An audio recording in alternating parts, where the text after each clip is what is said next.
In this quiet hour, when the world grows still, your breath holds the same gentle rhythm that has carried countless souls from suffering into the deepest peace. Will you let it carry you too? Right now, in bedrooms across America, from Sarah's apartment in Portland to Michael's farmhouse in Kentucky, people are settling into their pillows with minds that won't quite rest. The same breath that fills your lungs tonight has whispered through the lips of every person who ever discovered that fighting themselves was the very thing keeping them awake. Your inhale carries the same life force that sustained the Buddha under his tree, the same oxygen that flows through every meditation teacher, every grandmother offering quiet wisdom, every child who naturally knows how to simply be. This breath doesn't ask you to be different or better or more peaceful. It only asks you to receive what is already here, this moment, this stillness, this gentle invitation to stop the war you never needed to fight. Tonight, you join an ancient lineage of human beings who discovered something profound. The very minds that seem to torture us with endless thoughts, the hearts that feel too much, the bodies that carry tension like old memories. These aren't problems to be solved. They're messengers carrying wisdom you've been waiting to hear. But first, let's understand why you've been fighting so hard. You wake up each morning with the best intentions. You'll be patient today. You'll stay calm. You'll not let that one coworker get under your skin or worry about things beyond your control.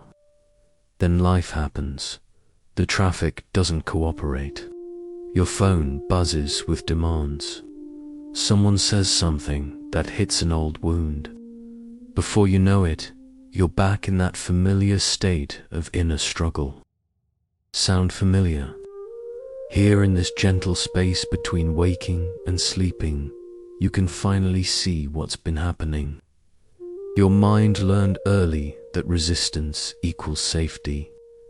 If you could just think hard enough, worry thoroughly enough, control precisely enough, you'd be protected from life's uncertainties. But Emily, a nurse from Boston, discovered something different during her most difficult year. When her father was dying, she found herself fighting every emotion that arose. Anger at the unfairness, grief that felt too big to bear, fear about facing life without him.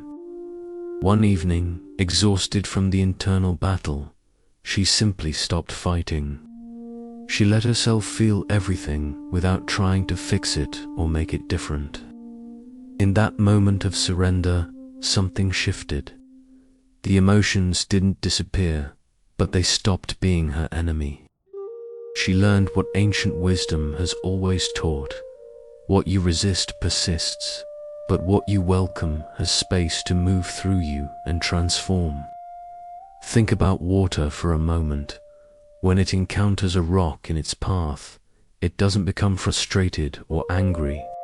It doesn't spend energy wishing the rock weren't there.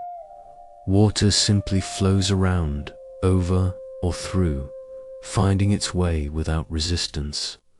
Your thoughts and feelings are like that water. When you place the rock of resistance in their path, they build up pressure, creating the mental turbulence that keeps you awake at night.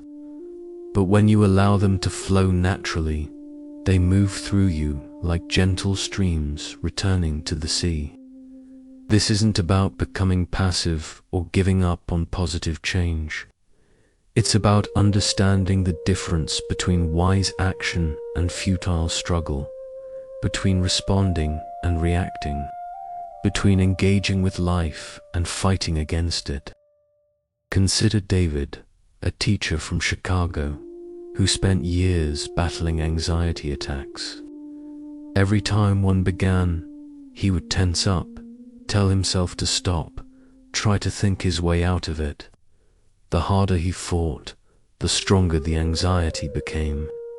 Then he learned a different approach. When he felt the familiar sensations arising, instead of resistance, he offered welcome. "Hello, anxiety," he would say silently. "I see you. I don't need to like you, but I don't need to fight you either." The anxiety didn't magically disappear, but something profound changed. Without the layer of struggle on top of the original feeling, the episodes became manageable. More importantly, he stopped living in fear of his own emotional experiences. You might be wondering, if I don't resist negative thoughts and feelings, won't they take over? Won't I become overwhelmed or weak? This is what our culture teaches us to fear. But the opposite is true. When you stop spending energy fighting your inner world, you actually have more energy available for living. When you're not at war with yourself, you can respond to life from a place of wisdom rather than reactivity. Subscribe to the channel so you don't miss future chapters, and share in the comments how you're feeling. This journey we're taking together connects us all in the most beautiful way. Right now, in this moment, notice your breath again. You don't have to control it or make it deeper or different. Just notice how it continues, steady and reliable, whether your mind is peaceful or busy. This is your first lesson in non-resistance. Your breath happens without your struggle. Your heart beats without your worry. So much of life continues beautifully when you're not trying to manage every detail. What would it be like to trust that the same intelligence that beats your heart might know how to guide your thoughts and feelings too? Let this question settle gently in your awareness. Don't try to answer it right now. Let it be like a seed planted in fertile soil, ready to grow in its own time. As you feel your body softening into your bed, know that you're already practicing the art that will transform your life. You're learning to receive this moment without needing it to be different. You're discovering that peace isn't something you achieve through struggle, but something you uncover by letting go of the struggle itself. The ancient wisdom that changed everything for so many is beginning to work its gentle magic in you too. Like morning light that doesn't force the darkness away, but simply illuminates what was always there. Your awareness is growing brighter without effort. In the next part of our journey together, we'll explore the revolutionary discovery that started it all. The moment when one human being, sitting quietly under a tree, understood something about the nature of suffering that would help millions find their way home to peace. 2,500 years ago, in a grove of trees near what is now the border between India and Nepal, a young prince named Siddhartha made a decision that would echo through centuries.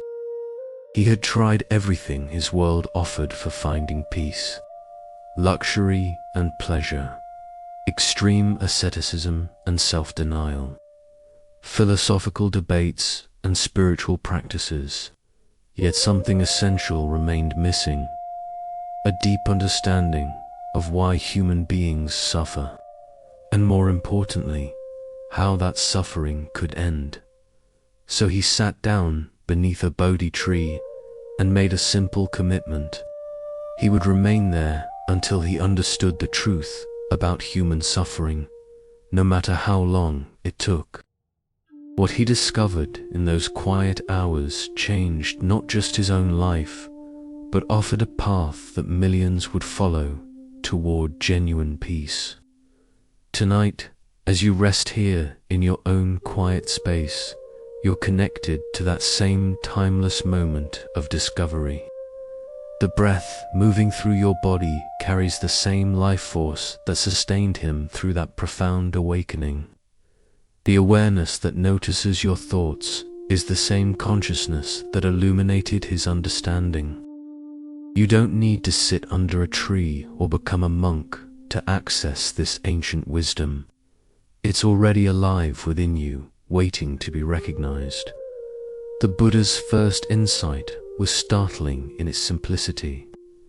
He saw that suffering isn't caused by external circumstances, not by difficult people, challenging situations, or even tragic events.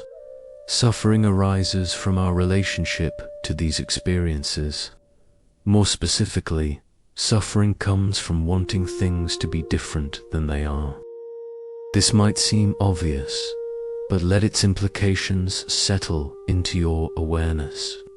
Right now, in this moment, if you can accept what is present, the temperature of your room, the sounds around you, the particular mix of thoughts and feelings moving through you, there is no suffering. Suffering only arises when part of you insists that this moment should be different. Think about Lisa, a mother from Denver, who spent years fighting her teenage son's choices. She would lie awake at night, replaying conversations, imagining different outcomes, wishing she could control his decisions. The more she resisted his independence, the more they both suffered. Then, one evening, watching him argue with her about curfew, she had a moment of clarity. She realized she wasn't really fighting him. She was fighting her own fear of losing connection with him. When she stopped resisting his need to grow up and instead found ways to stay connected while letting go, their relationship transformed. The problem had never been his behavior. It was her resistance to his natural development. This is the Buddha's second noble truth. The origin of suffering is our attachment to having things be different than they are. Not our love, not our caring, not our desire for good things to happen. Our attachment, our insistence, our refusal to accept what is actually present. Imagine holding a handful of sand. When you hold it gently, it stays in your palm. But the moment you close your fist and try to control it, it slips through your fingers. Life is like that sand. The tighter we grip, the more it eludes us. But here's where the Buddha's discovery becomes revolutionary, not just philosophical. He realized that this pattern of resistance isn't fixed. It's learned, and anything that's learned can be unlearned. This brings us to his third noble truth, the most hopeful message ever offered to human consciousness. The suffering we create through resistance can completely cease, not just be managed or coped with, but actually come to an end. You might be lying there thinking, that sounds impossible. I've been struggling with worry my whole life. How could it just stop? Let me share James's story. A lawyer from Seattle who had panic attacks for 15 years. He tried everything: medication, therapy, breathing techniques, meditation apps. Some things helped temporarily, but the underlying anxiety always returned. Then he encountered this teaching about resistance. Instead of trying to get rid of his anxiety, he became curious about his resistance to it. He noticed how, the moment anxious thoughts appeared, he would immediately start fighting them, which created a kind of internal war. He began experimenting with a radical approach.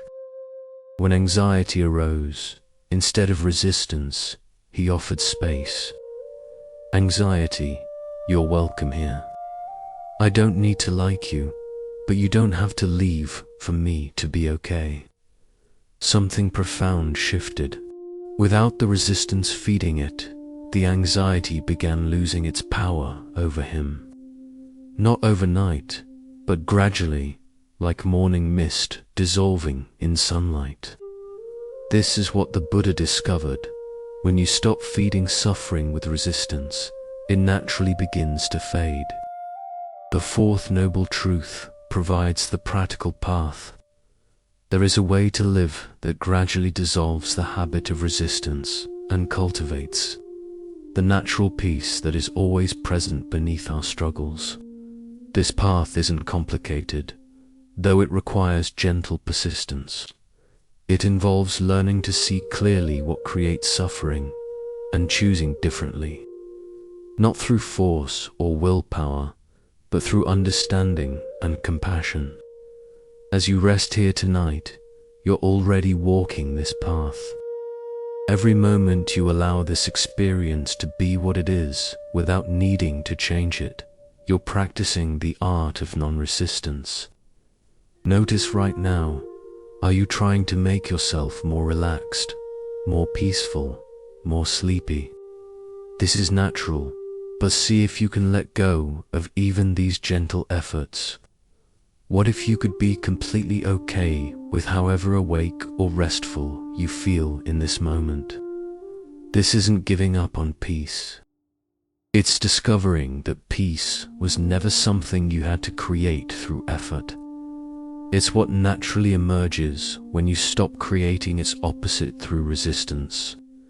Consider how different your days would be if you could meet each experience, pleasant or difficult, with this same gentle acceptance you're practicing right now. The Buddha's insights weren't just philosophical concepts. They were practical discoveries about how consciousness works. He found that awareness itself is naturally peaceful. It's only when we add the layer of resistance that suffering arises. You've probably experienced this yourself. Think of a time when you were completely absorbed in something beautiful, watching a sunset, listening to music, holding someone you love. In those moments, where was your suffering? It wasn't that problems didn't exist, but your resistance to the present moment had dissolved. That peaceful awareness didn't go anywhere. It's still here, right now, noticing these words, feeling your body against the bed, aware of the space around you. This is what the Buddha called your Buddha nature, the naturally peaceful consciousness that is your deepest identity. Tomorrow you might face challenges, difficult emotions, or stressful situations, but you'll face them differently now. You'll remember that you don't have to add the second arrow of resistance to whatever pain life brings. You can meet each moment from the space of awareness that is always at peace with what is. This ancient wisdom isn't asking you to become someone different. It's inviting you to recognize who you already are beneath the layers of learned struggle. Like a river that never fights its banks but finds its way to the ocean. You can learn to move through life with the same natural ease. Let your breath carry you deeper into this understanding. Each exhale is a small practice of letting go. Each inhale receives life without resistance. Your body already knows this wisdom perfectly. As we continue this journey together, we'll explore how to recognize the difference between pain that is inevitable and suffering that is optional. The profound teaching that can transform your relationship with every difficult moment. In the soft darkness of your room tonight, imagine you're walking through a peaceful forest when suddenly an arrow pierces your shoulder. The sharp pain is immediate and undeniable. This is what the Buddha called the first arrow. But then, almost instantly, a second arrow follows. This one, you shoot yourself. Why did this happen to me? I should have been more careful. This is terrible. How will I manage? What if it gets worse? The first arrow is the unavoidable pain of being human. The second arrow is the suffering we create with our thoughts about the pain. This ancient metaphor holds the key to understanding why some people seem to move through difficulties with grace, while others become overwhelmed by challenges that seem manageable from the outside.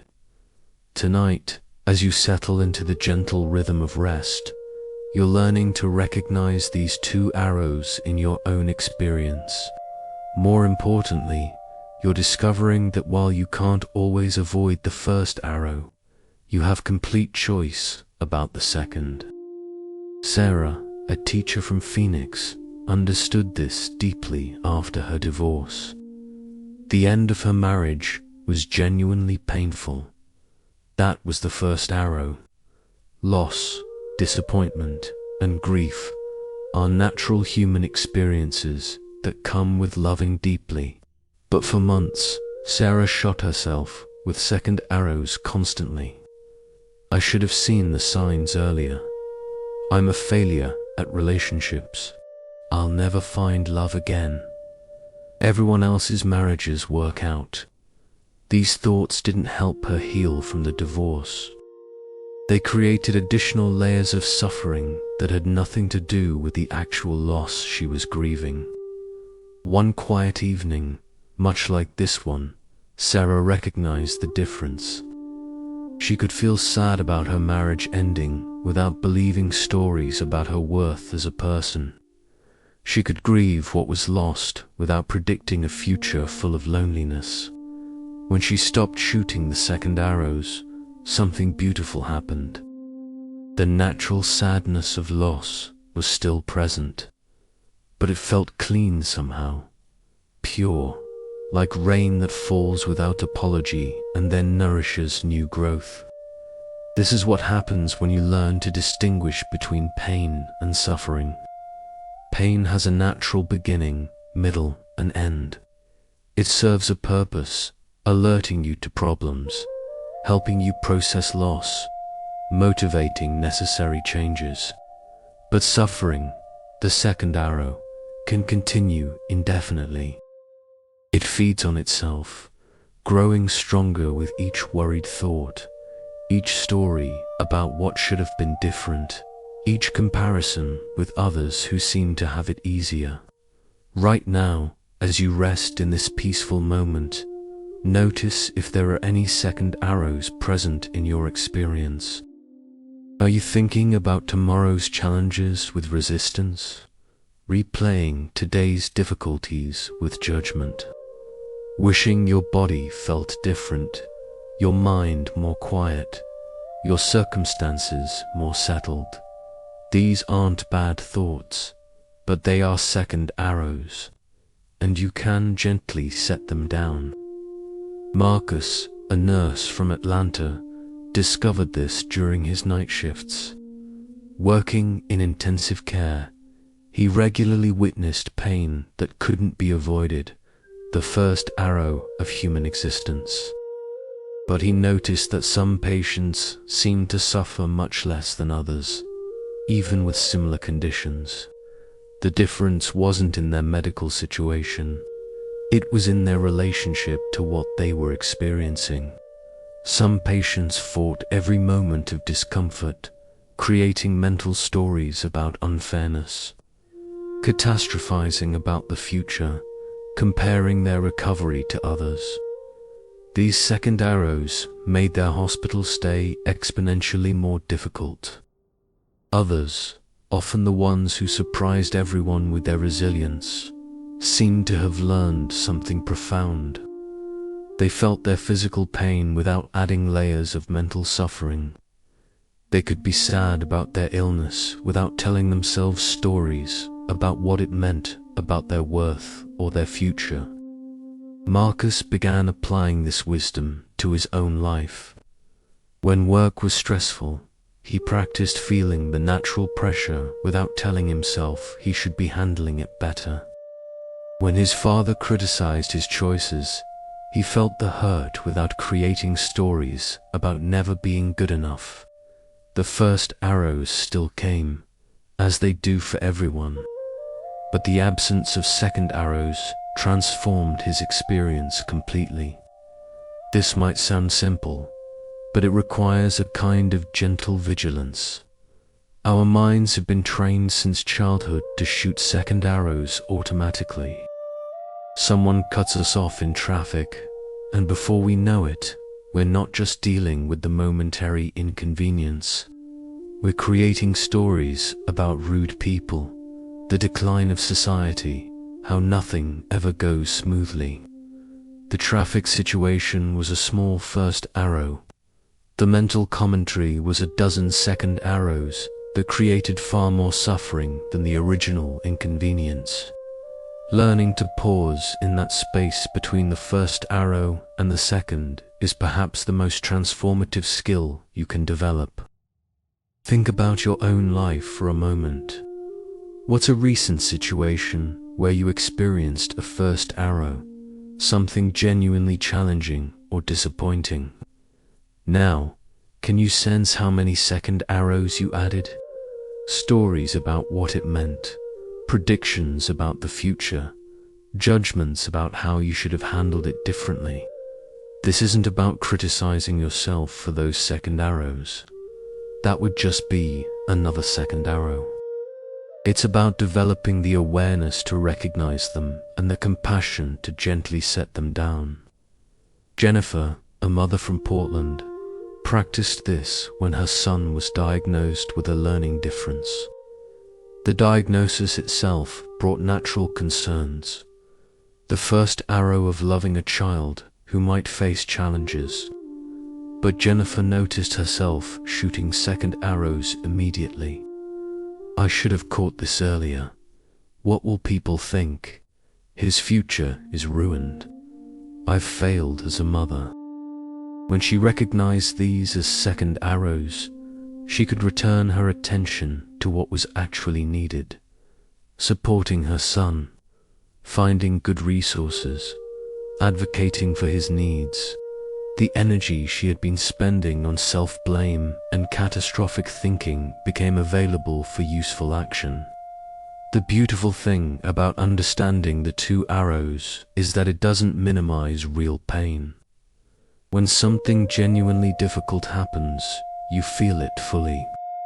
But you feel it cleanly, without the additional layers that actually prevent healing and appropriate response. As you rest here tonight, let your body teach you about this wisdom. When you feel physical sensations, perhaps tension in your shoulders or restlessness in your legs, notice the difference between the sensation itself and any thoughts you have about it. The sensation is the first arrow. This tension shouldn't be here. I should be more relaxed by now. Good sleepers don't feel this way. These are second arrows. Can you feel the physical sensation while letting go of the story about what it means or what you should do about it? This is profound practice. You're training your consciousness to meet reality directly, without the filter of resistance that creates unnecessary suffering. Your breath is happening right now without any second arrows. Your heart is beating without stories about whether it's doing it correctly. So much of your body's wisdom operates in this space of pure first arrow experience. What would it be like to live more of your life from this place? To feel your emotions without judging them, face your challenges without the additional burden of resistance.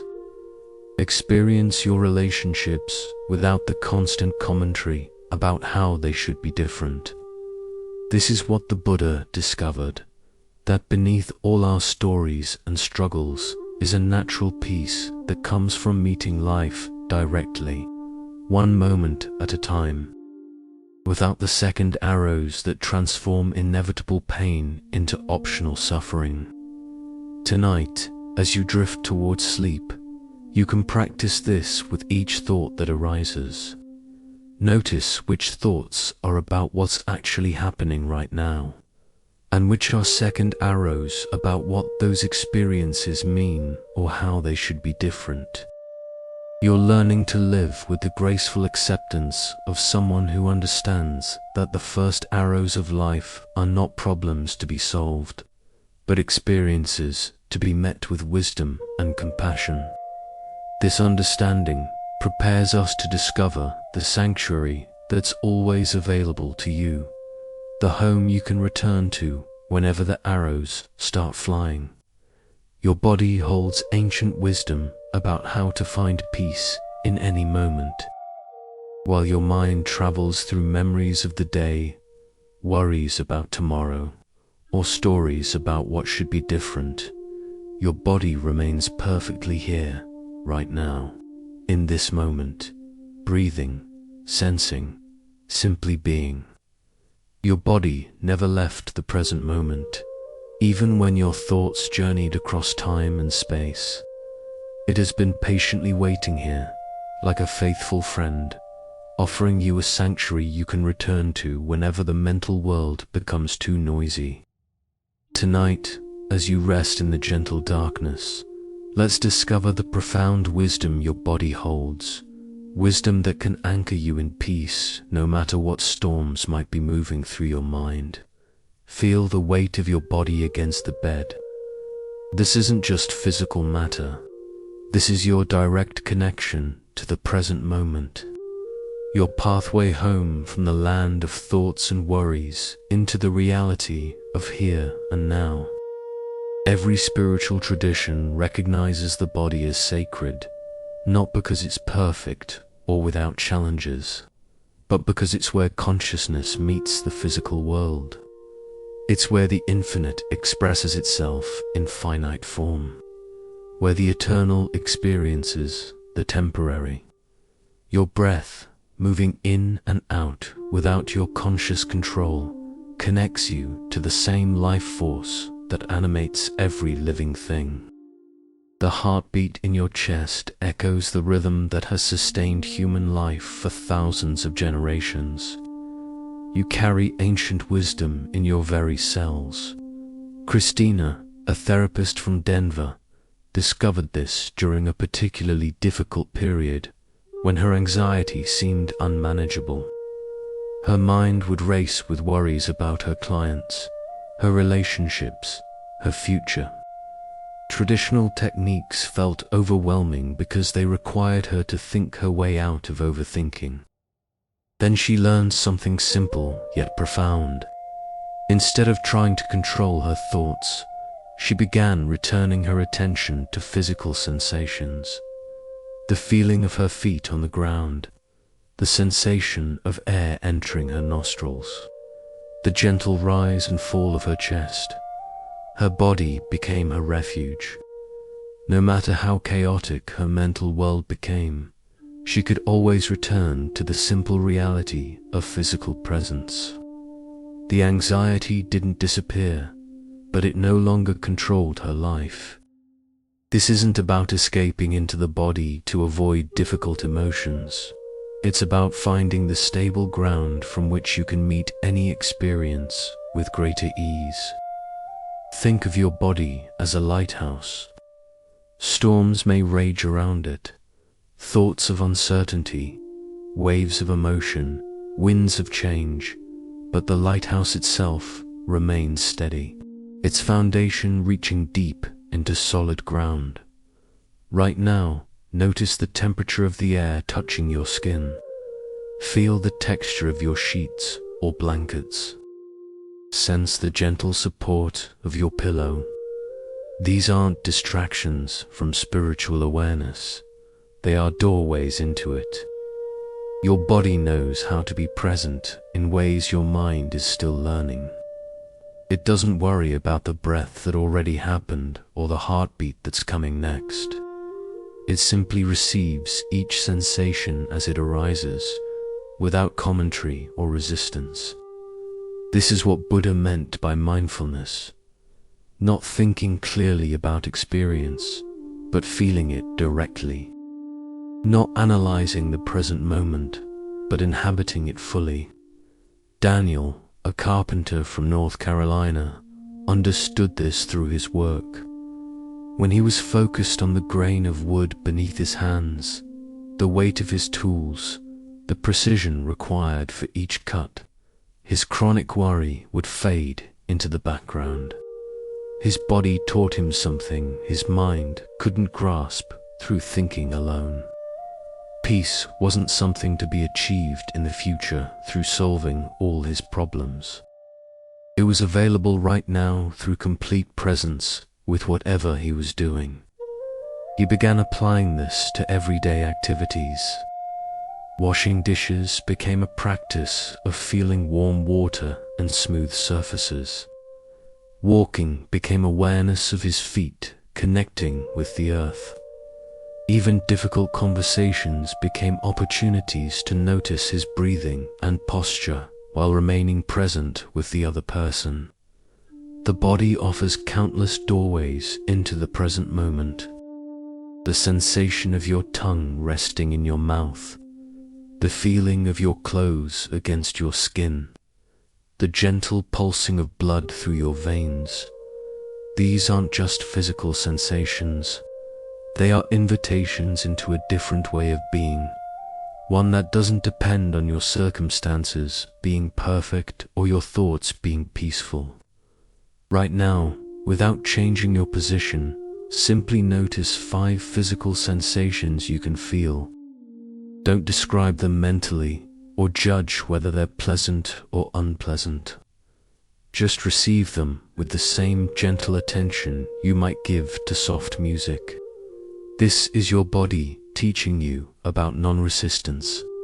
It doesn't fight the sensation of the pillow or argue with the temperature of the room.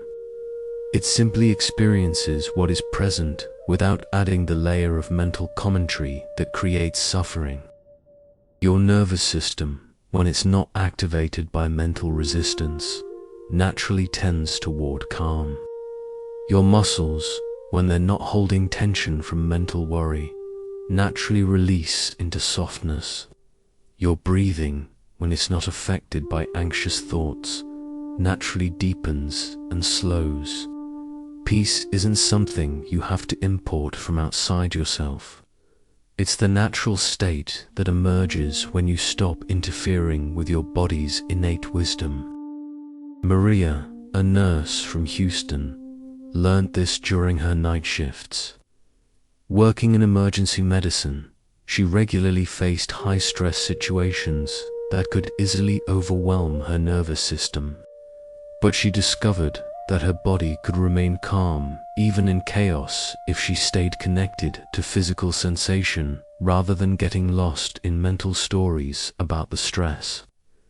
When things got intense, she would briefly feel her feet in her shoes, notice her breathing, sense her hands. This wasn't escaping from her responsibilities. It was grounding herself so she could respond more effectively. She realized that the body's wisdom was available not just during peaceful moments, but especially during challenging ones. The more difficult the situation, the more valuable it became to have this anchor in physical presence. Your body is offering you this same gift right now.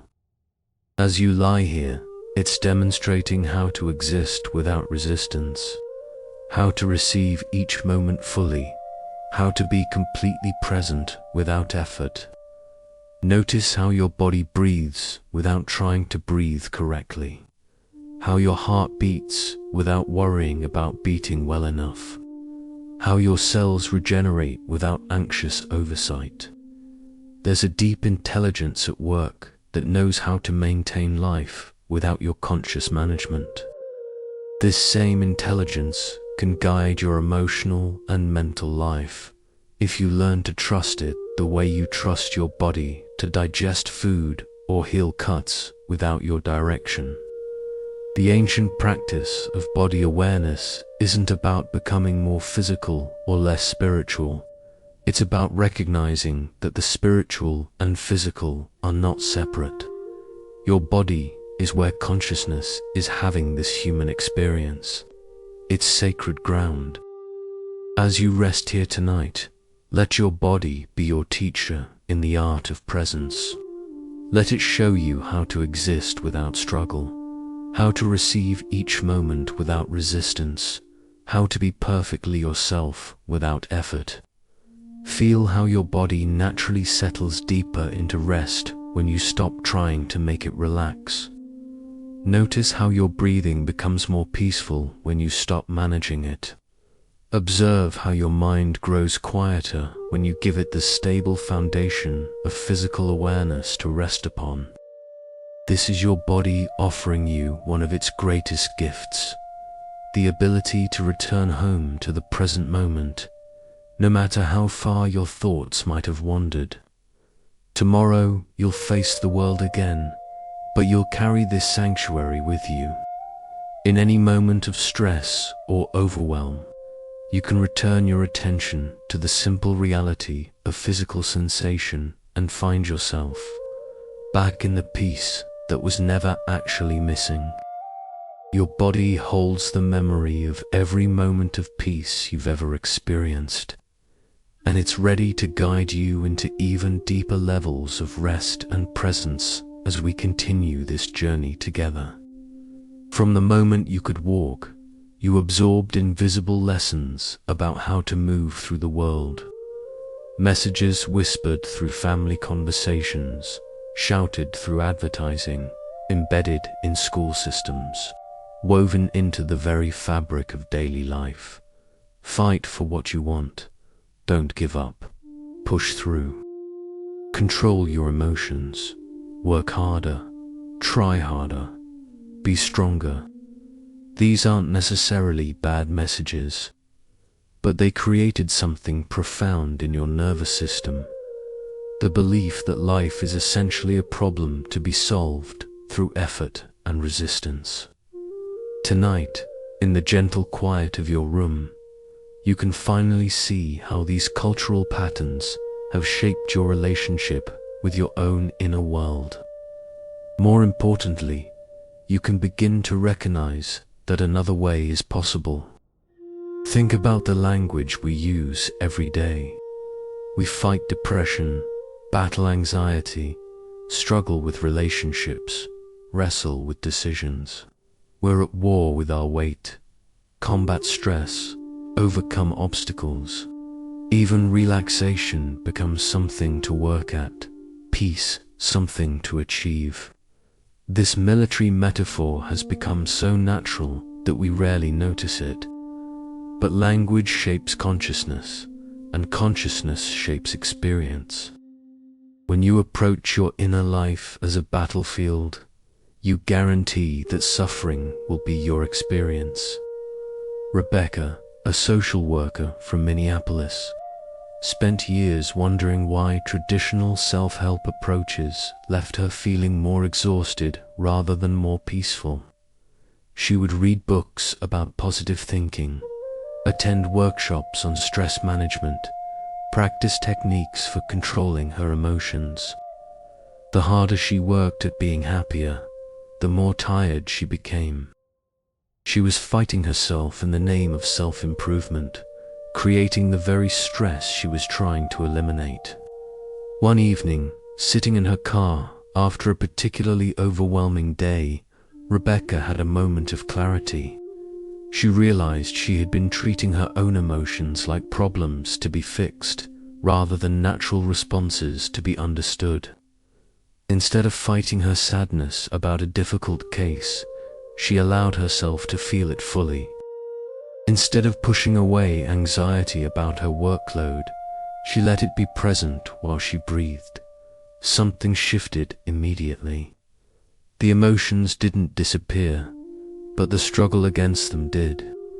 This is what happens when you step outside the cultural programming that equates intensity with effectiveness, effort with worthiness, control with success. Our society has remarkable gifts: innovation, progress, the ability to solve complex problems, but it also carries a shadow.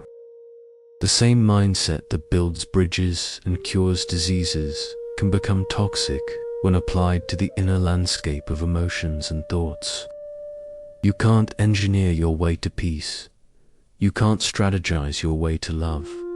You can't optimize your way to wisdom. These arise naturally when you create the right conditions, not through force, but through understanding, not through resistance, but through acceptance. Consider how different cultures approach difficulty. In many Eastern traditions, obstacles are seen as teachers rather than enemies. Challenges are opportunities for growth rather than problems to be eliminated. Emotions are weather patterns moving through the sky of consciousness rather than threats to be controlled. This isn't passive resignation. It's active wisdom, the recognition that some things transform through acceptance rather than effort, through understanding rather than struggle. James, a businessman from Seattle, discovered this during his recovery from burnout.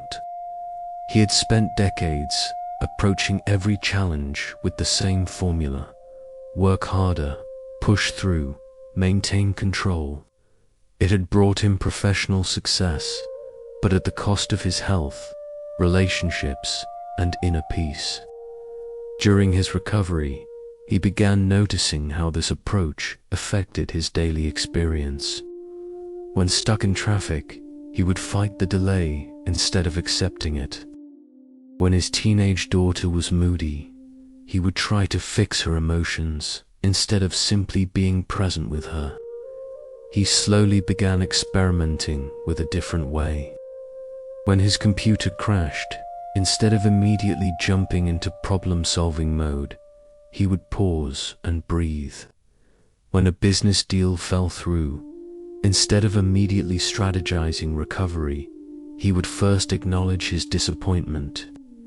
This wasn't about becoming passive or giving up on appropriate action. It was about approaching life from a place of inner calm rather than inner struggle, which actually made his actions more effective. The culture of constant struggle extends into how we think about personal growth. We're taught to set goals, track progress, measure improvement. There's nothing wrong with these approaches, but when applied to consciousness itself, they can create the very tension they're meant to resolve. Peace isn't a goal to be achieved. It's a natural state that emerges when you stop creating its opposite. Love isn't something to develop.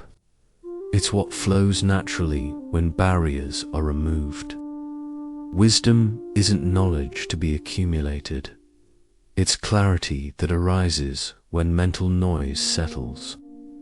Right now, notice if you're trying to get better at this meditation, or become more relaxed, or achieve deeper peace. These are subtle forms of the same cultural conditioning that keeps you in struggle mode. What if you could approach this moment with complete acceptance of however you're feeling right now? What if your current level of peace, restlessness, comfort, or discomfort was perfectly okay? This isn't lowering your standards. It's recognizing that the standards themselves might be creating unnecessary tension. Sarah, a teacher from Portland, realized this during her meditation practice. She had been meditating for months, constantly evaluating her progress, frustrated when her mind was busy, pleased when it was calm. The meditation had become another arena for achievement and self-judgment. Then she encountered teachings about not striving. She began approaching her practice with curiosity rather than goals, acceptance rather than effort. Paradoxically, her meditations became much more peaceful when she stopped trying to make them peaceful. The same principle applies to how you approach sleep, relationships, work challenges, and every aspect of life. The energy you spend fighting what is could be available for responding wisely to what's actually needed. This doesn't mean becoming indifferent or giving up on positive change. It means recognizing the difference between wise action that flows from acceptance and reactive struggling that flows from resistance. When you accept that your teenager is going through a difficult phase, you can respond to their needs more skillfully than when you're fighting the reality of their struggle. When you accept that your job has stressful elements, you can address them more effectively than when you're constantly wishing they weren't there. The cultural message tells you that acceptance equals giving up. But acceptance actually creates the space for appropriate response. When you're not spending energy fighting reality, you have more energy available for engaging with it wisely. Think about nature for a moment. Trees don't struggle against winter. They adapt. Rivers don't fight rocks in their path. They flow around them. Animals don't resist their instincts. They follow natural rhythms. Only humans have learned to be at war with their own experience. And only humans can learn to return to the natural harmony that never actually left them. As you rest here tonight, you're practicing a radical act. You're choosing presence over productivity, being overdoing, acceptance over improvement. You're stepping outside the cultural current that says you should always be working on yourself or working towards something. This is your time to simply be, to exist without agenda, without effort, without the need to be anywhere other than exactly where you are. Your nervous system is learning that it's safe to stop fighting. Your mind is discovering that it doesn't need to solve every problem right now. Your heart is remembering what it feels like to exist without defending itself. This is the beginning of a different way of living, one that honors the ancient wisdom of non-resistance while still engaging fully with life. You're discovering that the most rebellious thing you can do in a culture of constant struggle is to simply allow yourself to be at peace. Tomorrow, you'll re-enter the world with its demands and urgency, but you'll carry this remembering with you. You'll know that beneath all the cultural conditioning toward struggle lies your natural capacity for ease, wisdom, and response that flows from stillness rather than stress.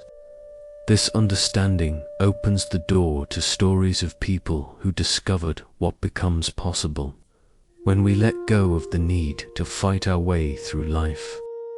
In a small apartment in Chicago, Maria used to pace the floors at 3 a.m, her mind spinning with worries about her aging mother, her struggling marriage, and her overwhelming job as a nurse practitioner. She had tried everything: therapy, medication, exercise, meditation, apps, but nothing seemed to quiet the storm inside her head. Then one night, exhausted from fighting her own thoughts, she tried something different. Instead of battling the anxiety, she whispered to it softly, "Okay, anxiety, you're here. I don't like you, but you're welcome to stay as long as you need." Something shifted in that moment of surrender. The anxiety didn't disappear, but the war against it ended. And in that space where struggle used to live, Maria found something she had been searching for her entire life: peace that wasn't dependent on circumstances being perfect. Tonight, as you rest in your own quiet space, you're about to meet others who discovered the same transformative power of gentle surrender. Their stories aren't about becoming different people, but about remembering who they always were beneath the layers of struggle. These are ordinary people who found extraordinary peace by learning to work with life instead of against it. David, a father of 3 from Austin, spent years trying to control his children's behavior, his wife's moods, his boss's decisions.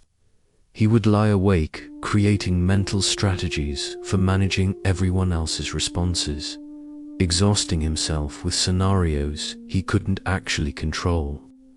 During a particularly difficult week, when his teenage son was acting out, his wife was stressed about work, and his own job was demanding overtime, David reached his breaking point. He realized he couldn't change any of these external circumstances immediately, but he could change his relationship to them. Instead of trying to fix everyone else's problems, he began focusing on his own responses. When his son was moody, instead of lecturing or trying to cheer him up, David would breathe and offer quiet presence. When his wife vented about work, instead of jumping into solution mode, he would listen with his full attention. The family dynamics began shifting naturally. His son started opening up more because he didn't feel the pressure to be different. His wife felt more supported because she felt truly heard. David discovered that his attempts to control had actually been creating much of the tension he was trying to eliminate. This is what happens when you stop trying to be the director of everyone else's experience and instead become fully present with your own. Lisa, a teacher from Denver, learned this lesson through her relationship with chronic pain. She had fibromyalgia, and for years she fought every flare-up with determination, pushing through symptoms, refusing to let the condition define her life. The harder she fought, the more exhausted she became. She was battling not just the physical symptoms, but her own resistance to having limitations. She was angry at her body for not being reliable, frustrated with herself for not being stronger. One afternoon, during a particularly intense flare-up, Lisa found herself crying not from the pain but from the exhaustion of fighting it. In that moment of breakdown, she surrendered. "Okay, body," she whispered. "I give up trying to make you different. I'll work with you instead of against you." She began listening to her body's signals instead of overriding them.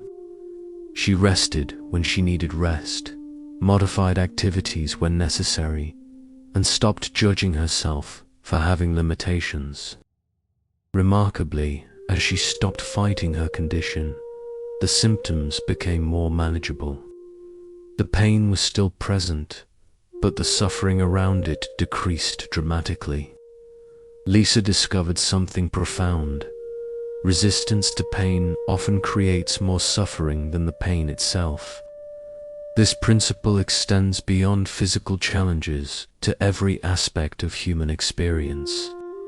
When you stop fighting what is, you free up enormous energy for responding wisely to what's actually needed. Robert, a businessman from Phoenix, learned this during his divorce. Instead of battling his ex-wife in court, instead of trying to prove who was right or wrong, he chose cooperation. When she was angry, he listened without defending. When she made demands, he considered what was reasonable without automatically resisting. The divorce process, which could have been years of expensive conflict, resolved in months with minimal drama. More importantly, they maintained a functional co-parenting relationship because Robert had refused to add fuel to the fire of mutual resistance. He realized that most conflicts escalate not because of the original disagreement, but because both parties are fighting the other person's right to feel differently than they do. These stories share a common thread. Each person discovered that the very thing they had been resisting held the key to their freedom. Maria's anxiety taught her about compassion for herself. David's family chaos taught him about presence.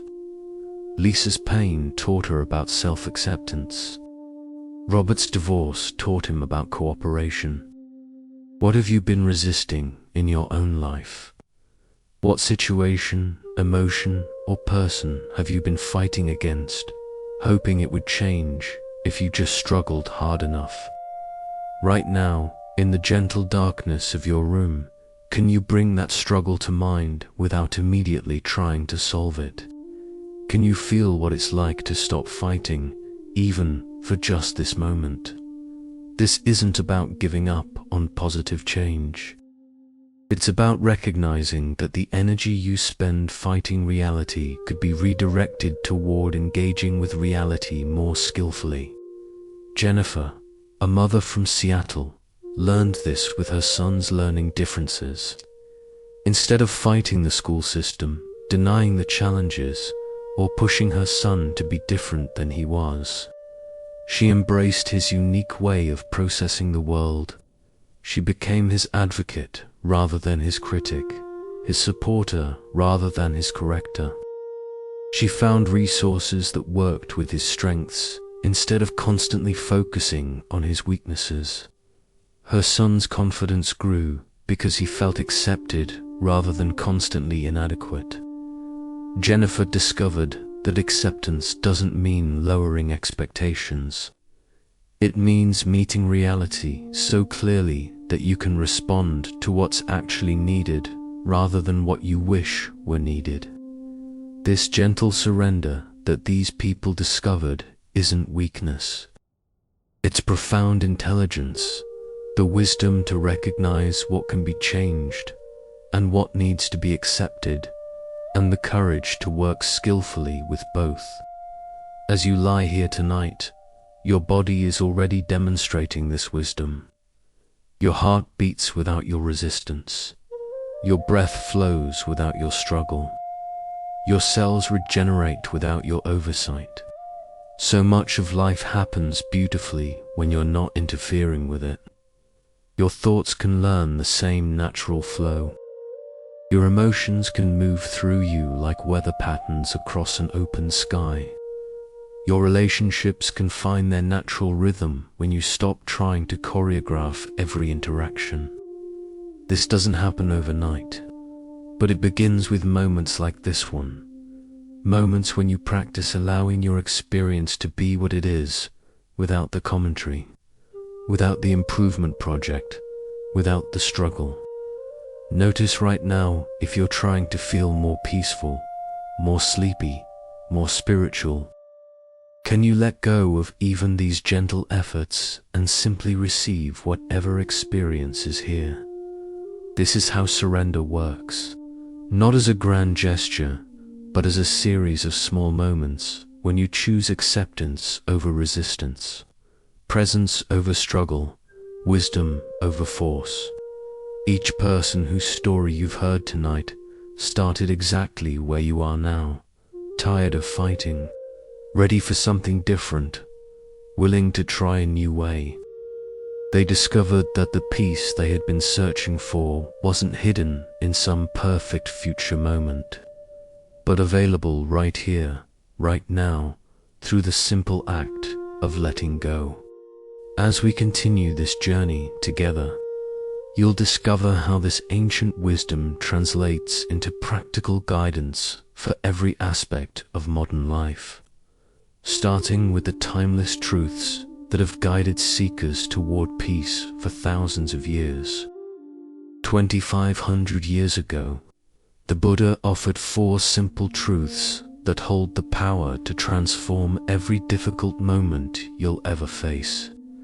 Tonight, as you rest in the quiet sanctuary of your room, these ancient insights come alive in your present experience, as relevant now as they were when first spoken under that Bodhi tree. These aren't religious concepts requiring faith. They're practical observations about how consciousness works, as verifiable as gravity, as immediate as your next breath. The first noble truth says that life contains dukkha, often translated as suffering, but perhaps better understood as the inevitable friction that comes with being human. This isn't pessimistic, it's realistic. Life includes loss, aging, sickness, death, disappointment, and uncertainty. The gap between what we want and what actually happens. Right now, as you lie here, this truth might seem abstract, but think about your day. Did everything go exactly as you hoped? Did every interaction feel smooth? Did your mind remain perfectly peaceful throughout every moment? The first noble truth isn't asking you to focus on suffering. It's inviting you to stop being surprised by it. Stop taking it personally. Stop believing that you're doing something wrong when life feels difficult. Amanda, a nurse from Portland, found incredible relief in understanding this truth. She had always felt like a failure when she struggled with anxiety, as if peaceful people didn't have worried thoughts. Learning that difficulty is universal, not a sign of personal inadequacy, allowed her to meet her challenges with compassion rather than self-criticism. The second noble truth reveals where our suffering actually comes from. Not from the difficult circumstances themselves, but from our craving, our insistence that things be different than they are. This craving takes many forms: wanting people to behave differently, needing situations to unfold according to our preferences, demanding that our emotions be more pleasant, our thoughts more peaceful, our bodies more comfortable. The craving isn't the initial desire, it's the attachment, the clinging, the refusal to accept what's actually present. Michael, a teacher from Denver, understood this during his divorce. The pain of his marriage ending was the first noble truth. Life includes loss, but his suffering came from his craving for his ex-wife to be different, for the situation to be resolved differently, for himself to feel differently about it.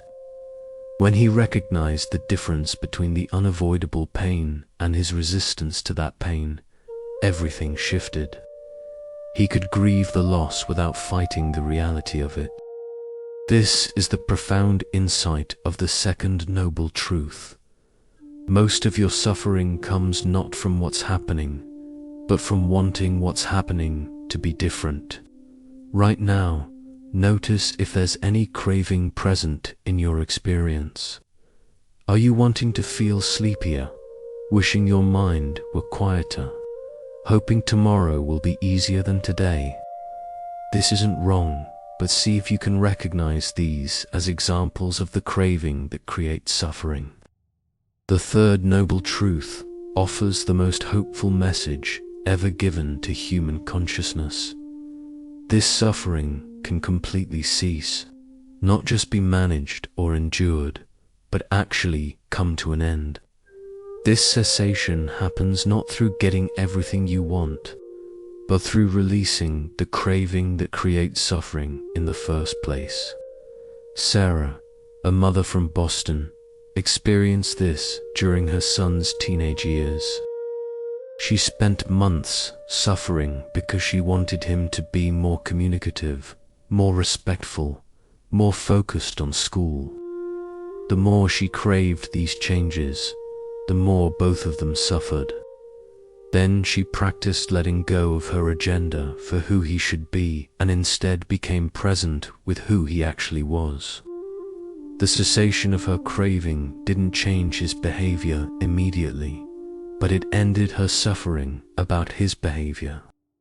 Paradoxically, their relationship improved because he felt accepted rather than constantly criticized. This is what the third noble truth points to: the possibility of meeting any situation, even difficult ones, without the additional layer of suffering that comes from resistance. As you rest here tonight, you might glimpse this cessation. When you're not trying to make your experience different, when you're simply receiving what's present without commentary, there's a natural peace. This peace was always here, hidden beneath the craving for things to be otherwise. The fourth noble truth provides the practical path for cultivating this freedom from suffering. The Eightfold Path offers specific guidance for living in a way that gradually dissolves the patterns of craving and resistance. But tonight, instead of exploring all 8 aspects, let's focus on how this path applies to your immediate experience as you prepare for sleep. Right understanding means seeing your thoughts and emotions clearly, without the stories that amplify them. That worried thought isn't a prediction about the future, it's just a mental event arising in consciousness. Right intention involves approaching your inner life with gentleness rather than force, curiosity rather than judgment, acceptance rather than resistance. Right speech includes the internal dialogue you have with yourself. Can you speak to yourself with the same kindness you'd offer a good friend? Right action means responding to life from wisdom rather than reactivity, making choices that honor your well-being and the well-being of others. Right livelihood extends beyond your job to how you choose to spend your life energy, including this moment, choosing rest and peace over worry and struggle. Right effort is the paradoxical effort of not efforting, the gentle persistence of returning to presence whenever you notice you've been lost in mental storytelling. Right mindfulness is the simple awareness that notices thoughts, emotions, and sensations without immediately trying to change them. Right concentration is the natural focus that emerges when you're not scattered by resistance. The calm alertness that comes from accepting what is. Jessica, a social worker from Chicago, began applying these principles to her daily life. Instead of trying to implement all 8 aspects perfectly, she started with small moments of practice. When frustrated with traffic, she would practice right understanding, seeing her irritation as a mental reaction rather than a truth about the situation. When talking to difficult clients, she would practice right speech, choosing words that helped rather than escalated. When lying in bed at night, she would practice right mindfulness, noticing her thoughts without getting caught in their stories. The path didn't require her to become a different person or move to a monastery. It asked her to bring ancient wisdom into modern moments, one choice at a time.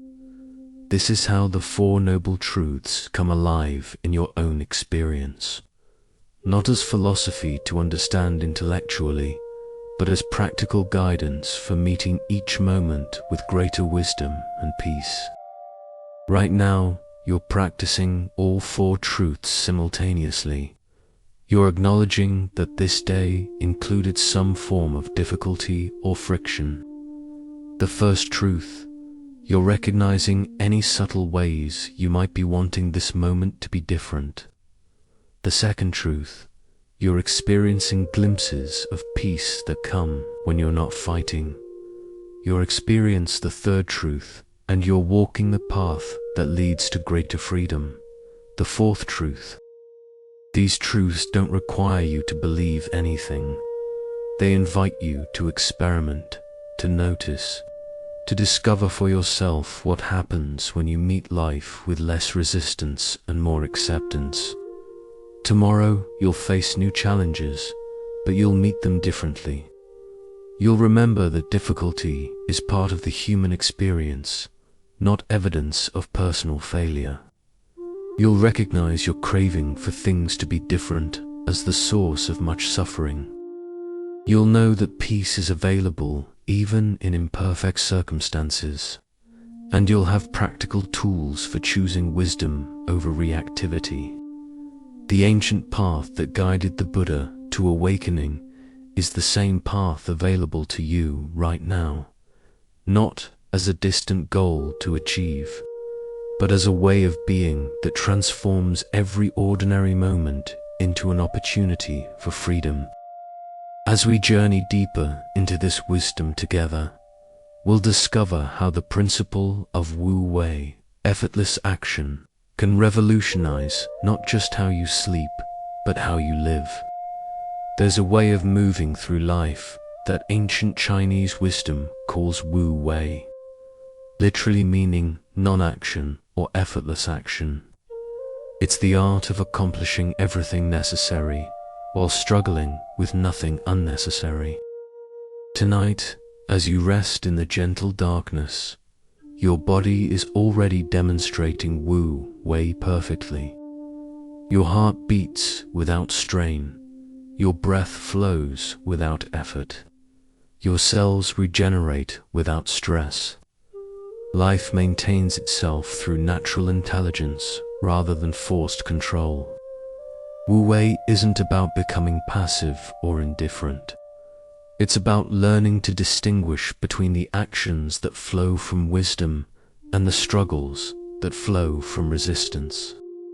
It's about moving with life's natural rhythms rather than fighting against them. Imagine water flowing down a mountainside. It doesn't push against the rocks in its path. It finds the natural openings, curves around obstacles, and always moves toward its destination with effortless persistence. Wu Wei is learning to live with this same graceful intelligence. In your daily life, you've probably experienced moments of Wu Wei without realizing it. Times when you were completely absorbed in an activity and everything flowed naturally. Conversations that felt effortless and meaningful. Decisions that arose clearly without mental struggle. Work that felt engaging rather than forced. These weren't accidents.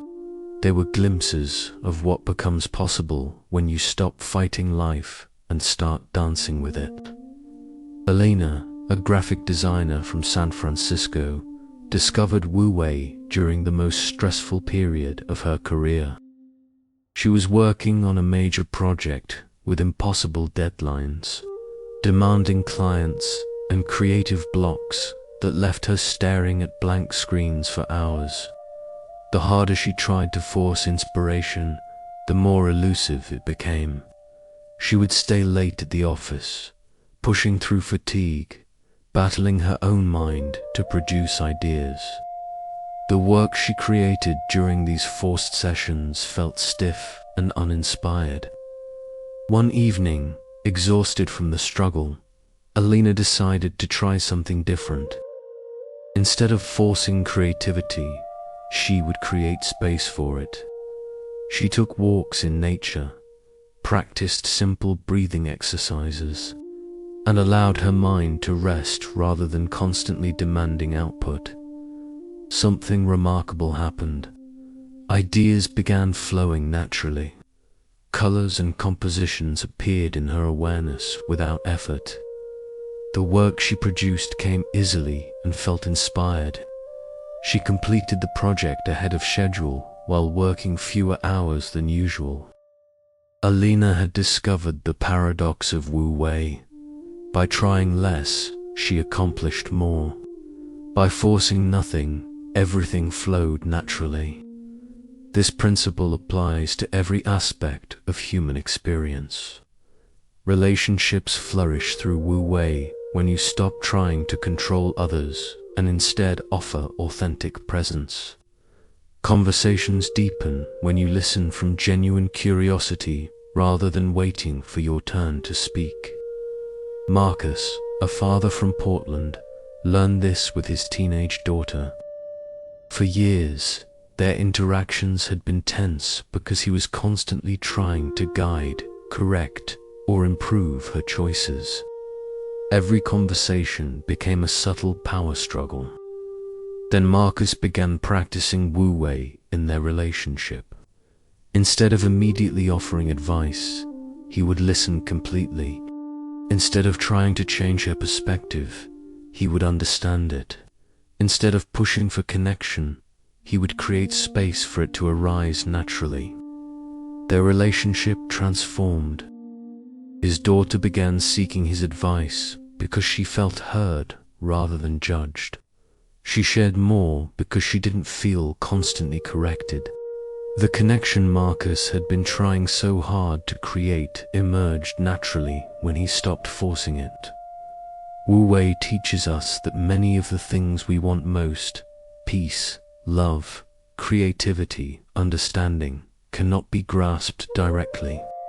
They arise as natural byproducts of creating the right conditions and then allowing rather than controlling. Right now, as you rest here, you can practice Wu Wei with your own mind.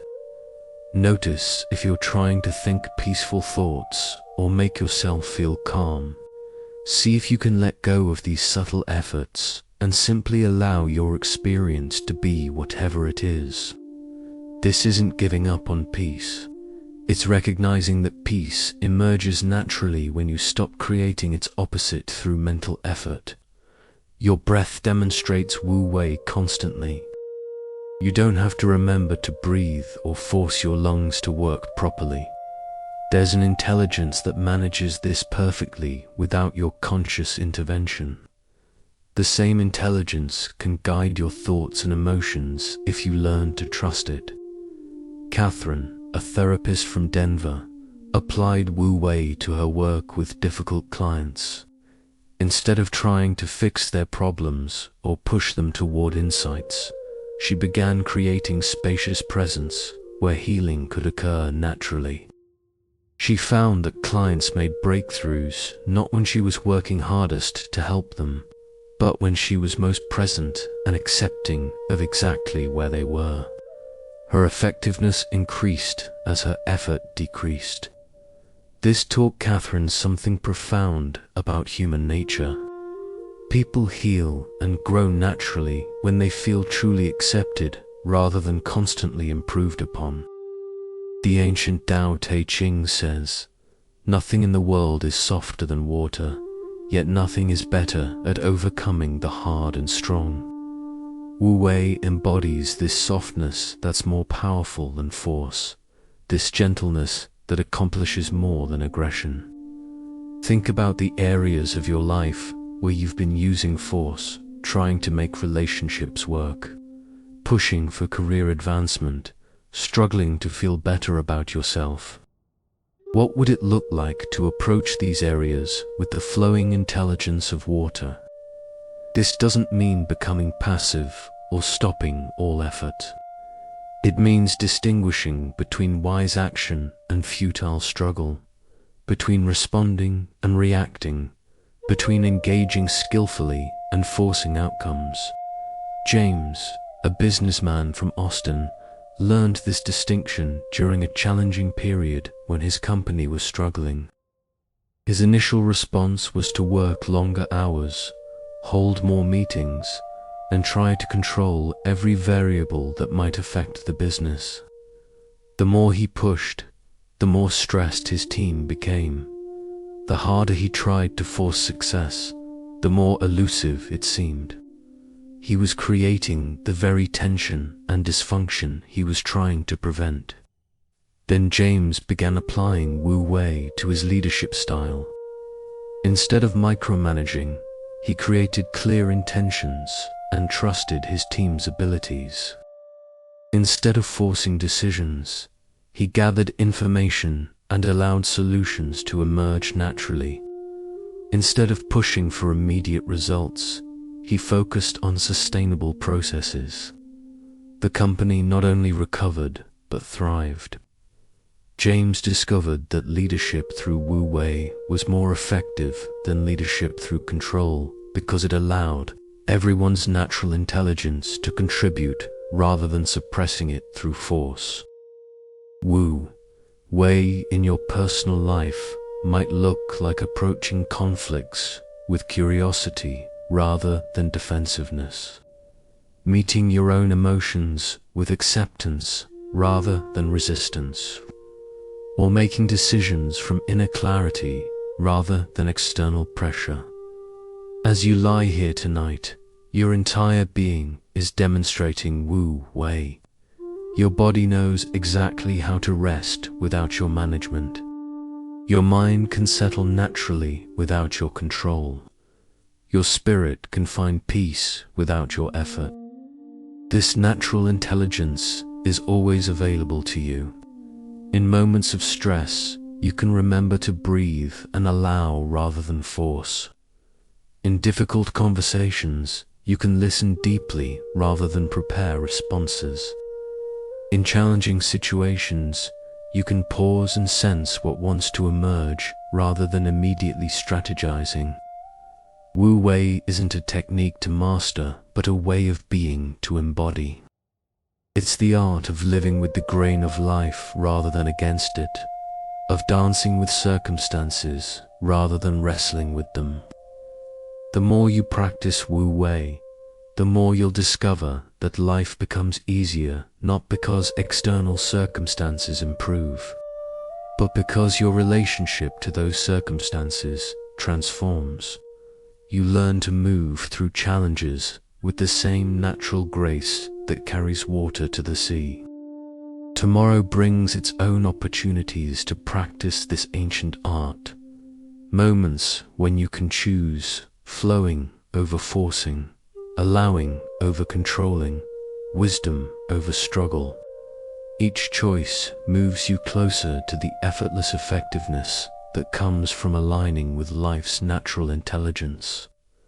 As we continue this journey together, we'll explore how this same principle of natural flow creates the perfect conditions for the deep, restorative sleep that your body and mind are calling for. Between one thought and the next, there exists a space.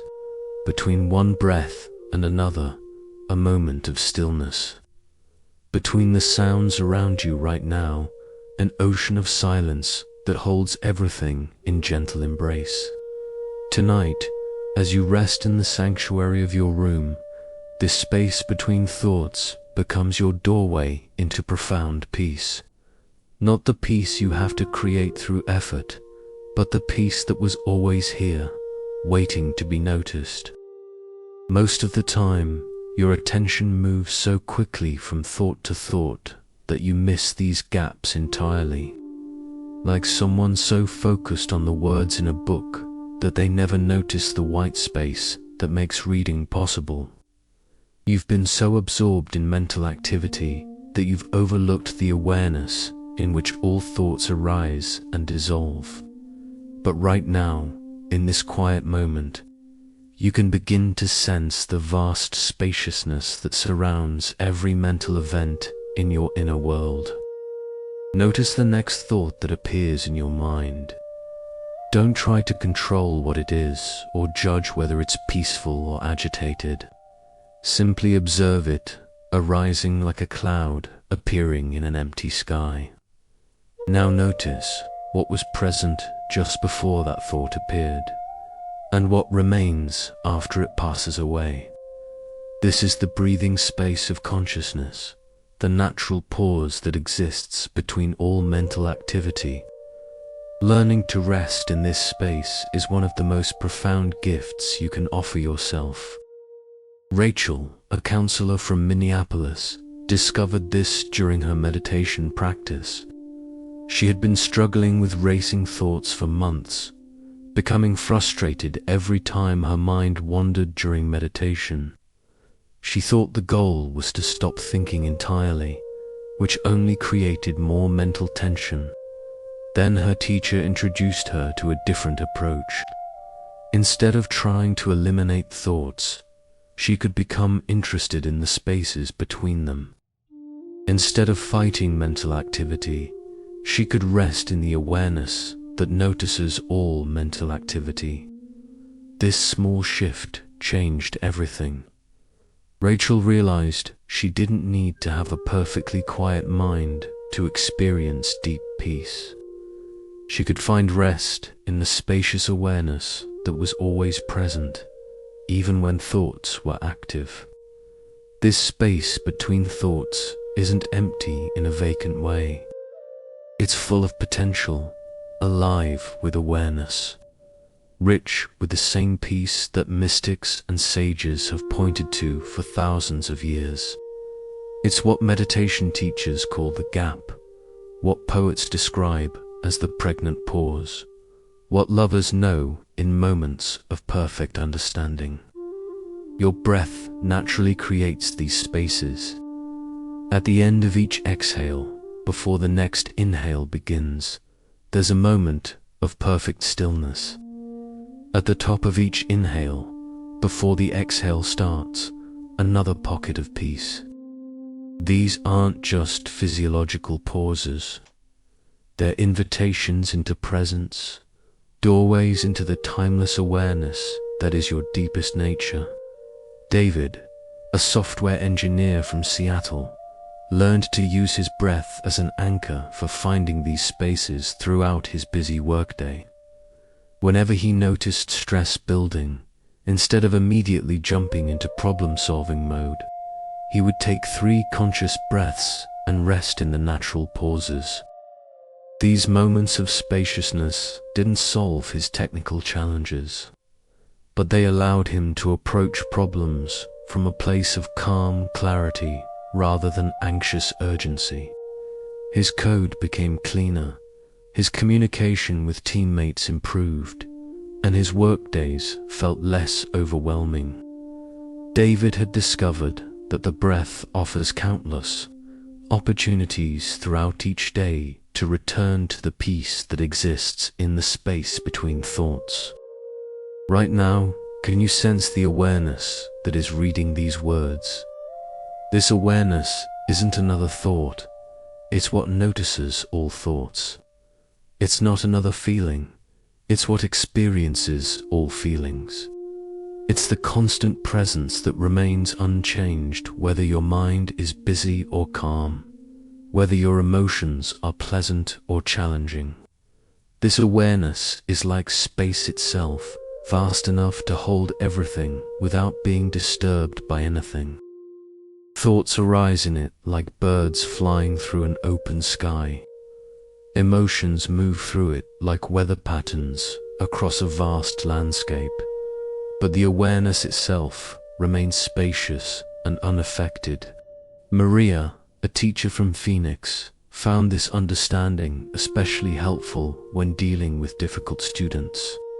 Instead of getting caught up in reactive thoughts about their behavior, she would rest in the spacious awareness that could hold both her frustration and her compassion simultaneously. From this space, she could respond to challenging situations with wisdom rather than react from stress. She could set appropriate boundaries while maintaining genuine care. The space between her initial emotional response and her chosen action became a place of freedom and wise choice. This is what becomes possible when you learn to live from the breathing space of consciousness, rather than being swept away by the content of thoughts and emotions. The ancient meditation masters discovered that this space between thoughts is not just a helpful tool for managing stress.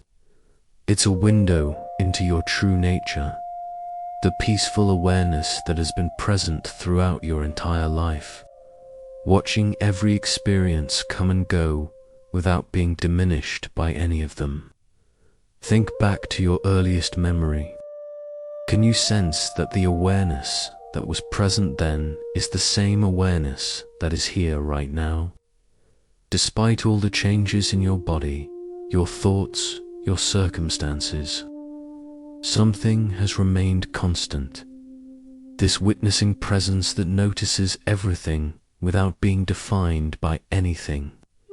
This is what spiritual traditions call by many names: Buddha nature, the self, pure consciousness, the witness. But names don't matter. What matters is that you can access this peaceful presence right now, in this moment, simply by resting in the space between thoughts. You don't have to understand it intellectually or believe anything about it spiritually. You can experience it directly as the natural spaciousness that is always available when you stop filling every moment with mental activity. As you rest here tonight, you might notice that thoughts still arise. This is completely natural. The goal isn't to stop thinking, but to recognize the vast space in which all thinking occurs, like recognizing that you are the sky, not the clouds that pass through it. Sometimes you'll get caught up in thought clouds and forget about the sky entirely. This is also natural. The moment you remember, you can simply return your attention to the spacious awareness that was never actually lost, only temporarily overlooked. Sarah, a mother from Boston, practices this with her children's bedtime routine. Instead of rushing through stories and prayers to get them to sleep quickly, she creates space for natural pauses. She reads more slowly, allowing silence between pages. She invites them to notice the quiet moments between words. Her children's bedtime became more peaceful, not because she added anything new, but because she made room for the spaces that were already there. They began falling asleep more easily because they learned to rest in silence rather than fill every moment with stimulation. The space between thoughts is always available to you. In the pause before you respond to someone's question, in the moment of silence before you start your car, in the brief stillness when you first wake up, before the day's thoughts begin their familiar patterns. These spaces aren't interruptions to life. They are life's natural rhythm of expansion and contraction, sound and silence, activity and rest. Learning to notice and rest in them transforms ordinary moments into doorways of peace. Tonight, as your mind begins its natural journey towards sleep, you can rest in the expanding spaces between thoughts. Instead of trying to quiet your mind, you can become interested in the quiet that is already present between mental events. Let your breath guide you into these natural pauses. Let your awareness expand into the spaciousness that holds all experience without being disturbed by any of it. This is your home base, your refuge, your sanctuary that travels with you wherever you go. From this space of natural peace, we'll explore how the same spacious awareness that exists between thoughts can transform your relationships and daily interactions with others. When you approach your relationships from the spacious awareness you've been discovering, something revolutionary happens. Instead of meeting others through the filter of your own needs, fears, and expectations, you begin to encounter them as they actually are, unique expressions of consciousness, deserving of the same gentle acceptance you're learning to offer yourself. Tonight, as you rest in this growing inner sanctuary, imagine how different your connections with others might become when you bring the same non-resistant presence to them that you're cultivating in your own heart. This isn't about becoming passive or losing appropriate boundaries. It's about discovering that the most powerful thing you can offer another person is your complete presence, the gift of being met without judgment, understood without correction, accepted without the need to be different. Most relationships carry invisible tensions created by each person's resistance to who the other person actually is. We love people, but we often love our ideas about who they should become, rather than appreciating who they are right now. Jennifer, a mother from Denver, realized this during a particularly difficult phase with her teenage son. Every conversation had become a subtle negotiation where she tried to influence his choices while he defended his independence. Both of them felt constantly misunderstood. One evening, instead of immediately offering advice when he shared a problem, Jennifer practiced the same spacious listening she had been cultivating in meditation. She listened not just to his words, but to the feelings beneath them. She received his experience without immediately trying to fix or change it. Something shifted in that moment. Her son began talking more openly because he felt heard rather than managed. The resistance that had characterized their relationship began dissolving because Jennifer had stopped feeding it with her own agenda for who he should be. This is what happens when you bring non-resistance to your relationships. You create space for authentic connection to emerge naturally rather than trying to force it through control or manipulation. The same principle applies to challenging relationships. When someone is angry with you, your natural impulse might be to defend yourself, explain why they're wrong, or convince them to feel differently. But these responses often escalate conflict because they're forms of resistance to the other person's experience. Marcus, a manager from Chicago, learned this during a particularly tense period with his team. Several employees were frustrated with new policies, and their complaints were creating a negative atmosphere in the office. Marcus's initial instinct was to justify the changes and convince his team they were necessary. Then he remembered the principle of non-resistance. Instead of defending the policies, he listened completely to his team's concerns. Instead of explaining why they should feel differently, he acknowledged their frustration as valid. Instead of trying to change their minds immediately, he created space for dialogue. The shift was remarkable. When people felt truly heard, their defensiveness decreased. When their concerns were acknowledged rather than dismissed, they became more open to solutions. The policies were eventually modified based on their input, and the team's morale improved dramatically. Marcus discovered that resistance creates resistance, but acceptance creates openness. When you stop fighting people's right to feel what they feel, they often become more willing to consider alternative perspectives.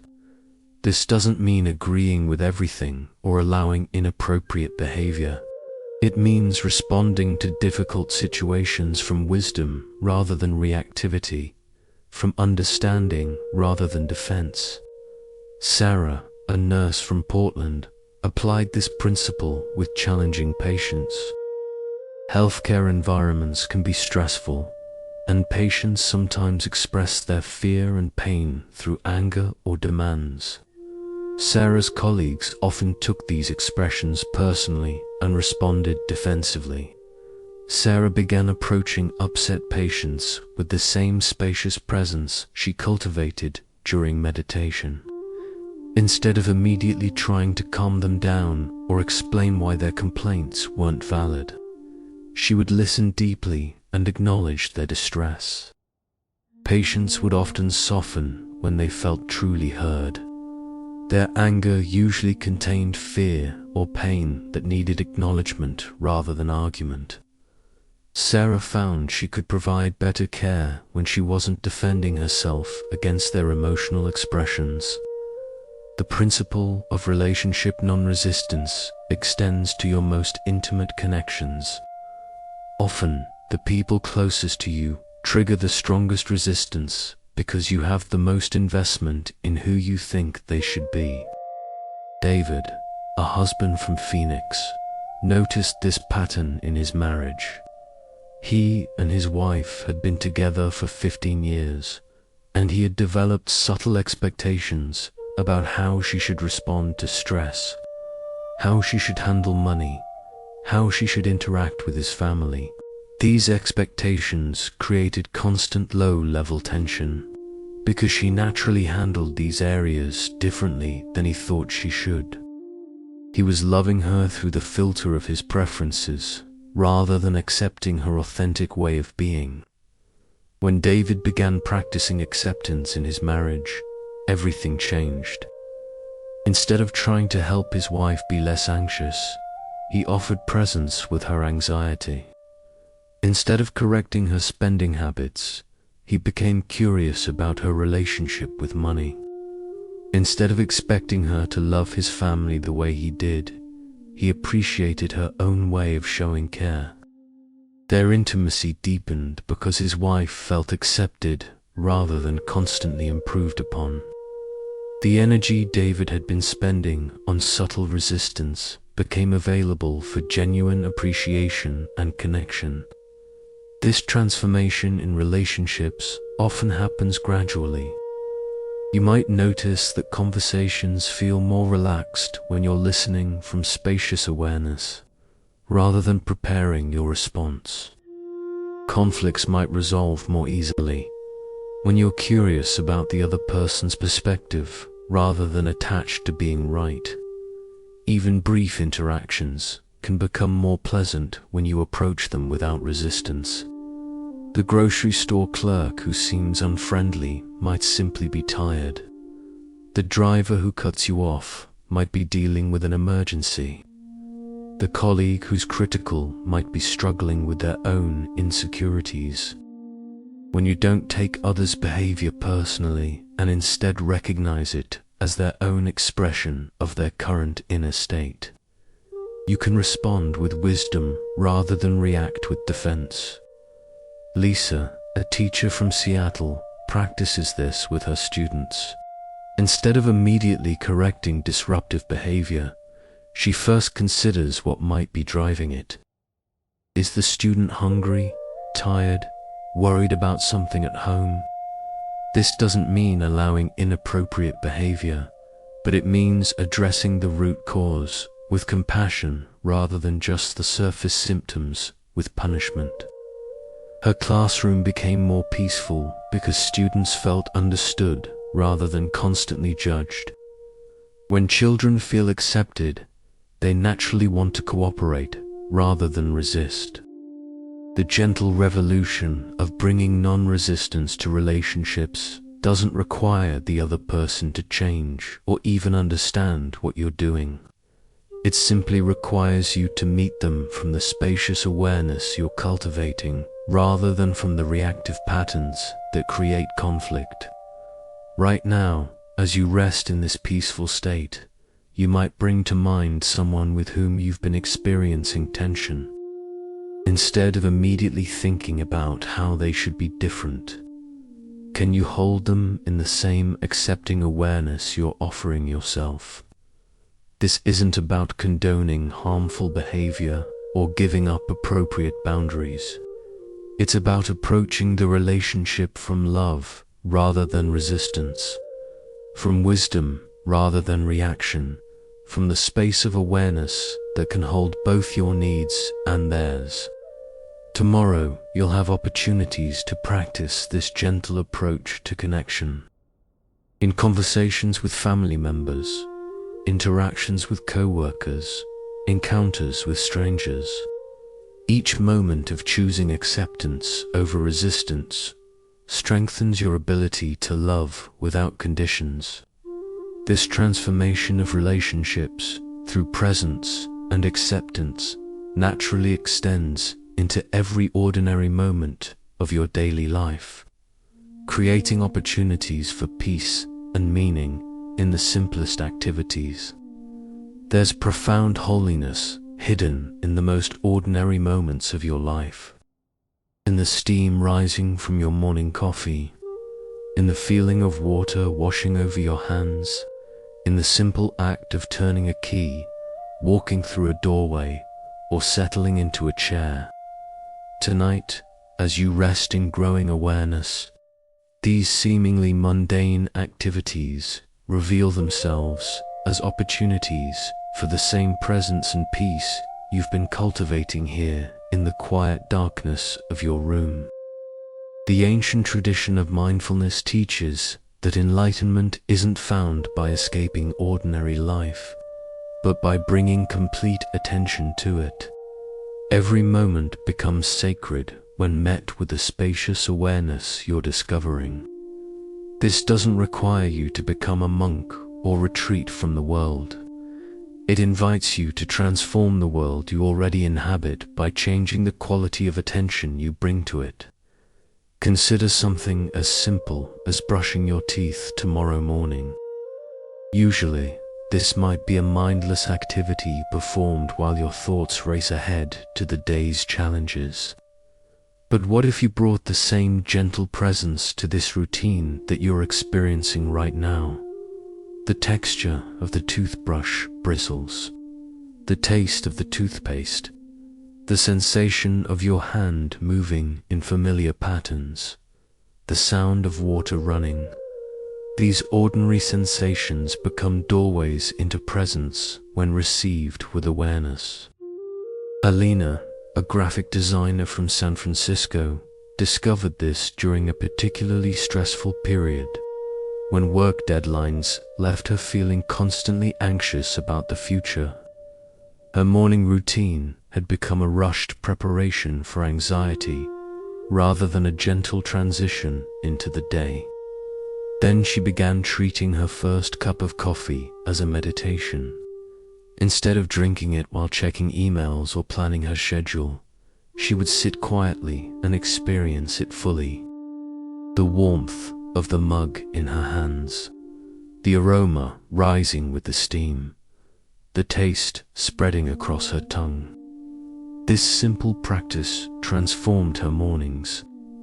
She discovered that presence was available not just during formal meditation, but in any activity performed with complete attention.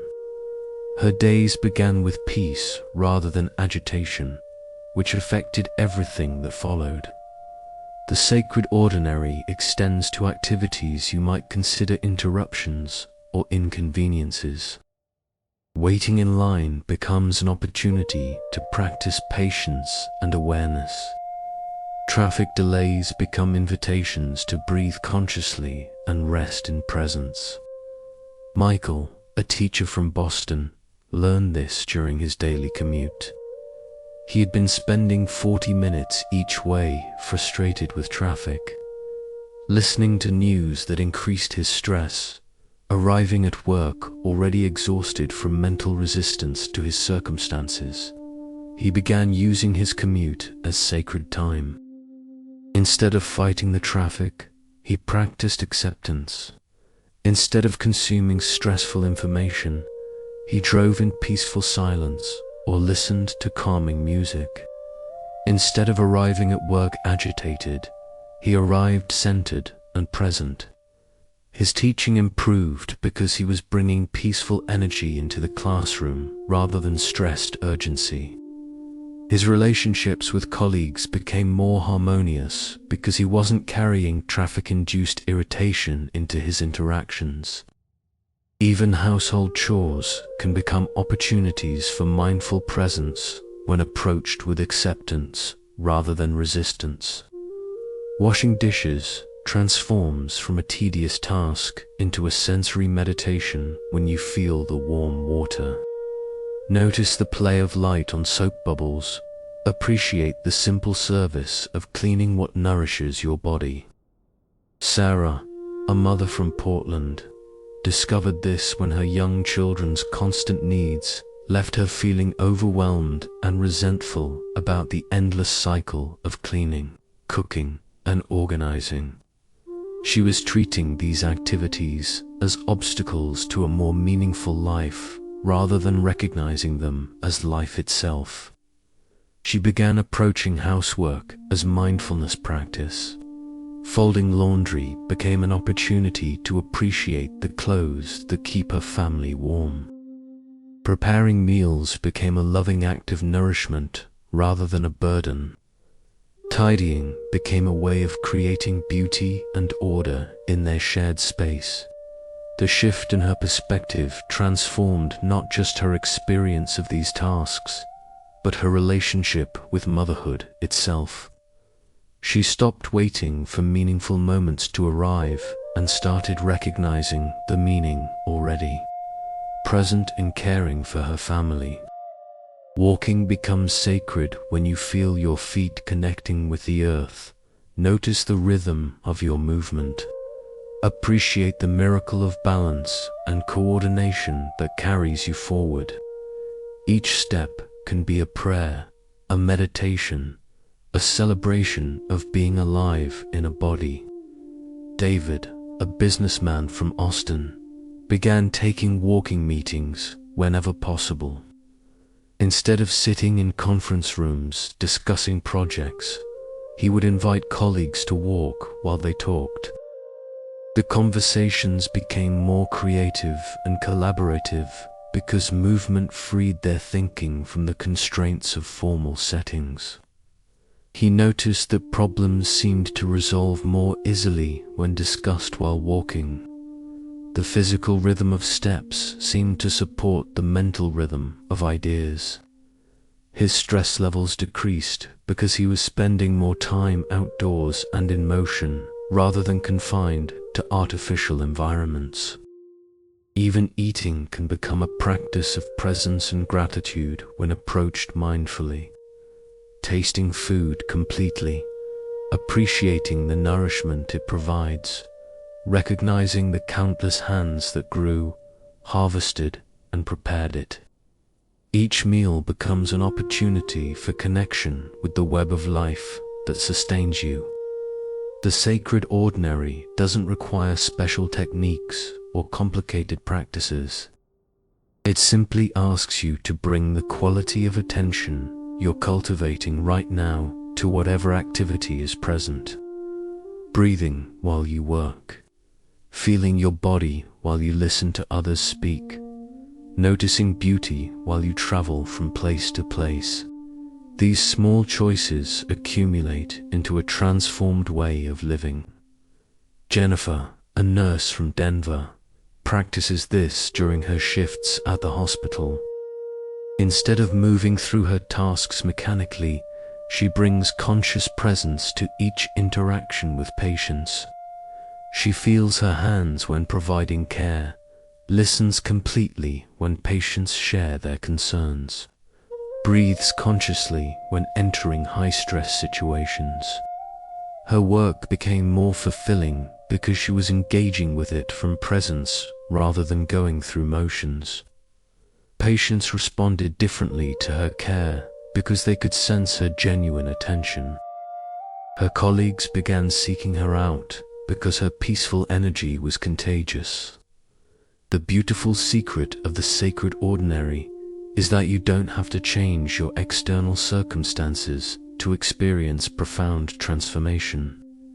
You can find the peace you're seeking right where you are in the life you already have, through the simple practice of bringing conscious presence to each moment. Right now, even in this peaceful state, you can sense how this principle might transform tomorrow. Your morning shower becoming a practice of feeling warm water and appreciating your body. Your conversations with others becoming opportunities for deep listening and authentic connection. Your work becoming an expression of service rather than just obligation. This doesn't mean every moment will feel blissful or that challenges will disappear. It means you'll meet both pleasant and difficult experiences from the same spacious awareness, finding meaning and even beauty in the full spectrum of human experience.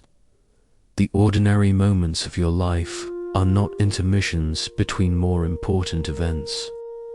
They are life itself, and they're all infused with the same consciousness that creates stars and moves oceans. When you recognize this, every activity becomes an opportunity for wonder and presence.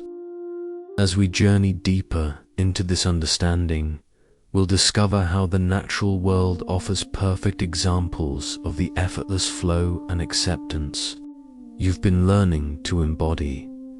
A river never argues with the banks that guide its course. It doesn't resist the rocks that redirect its flow or complain about the valleys it must traverse.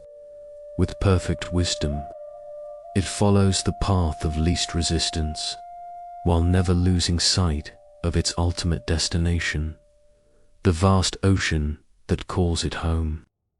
Tonight, as you rest in the gentle darkness, let the river teach you about the art of surrender that leads to unstoppable forward movement.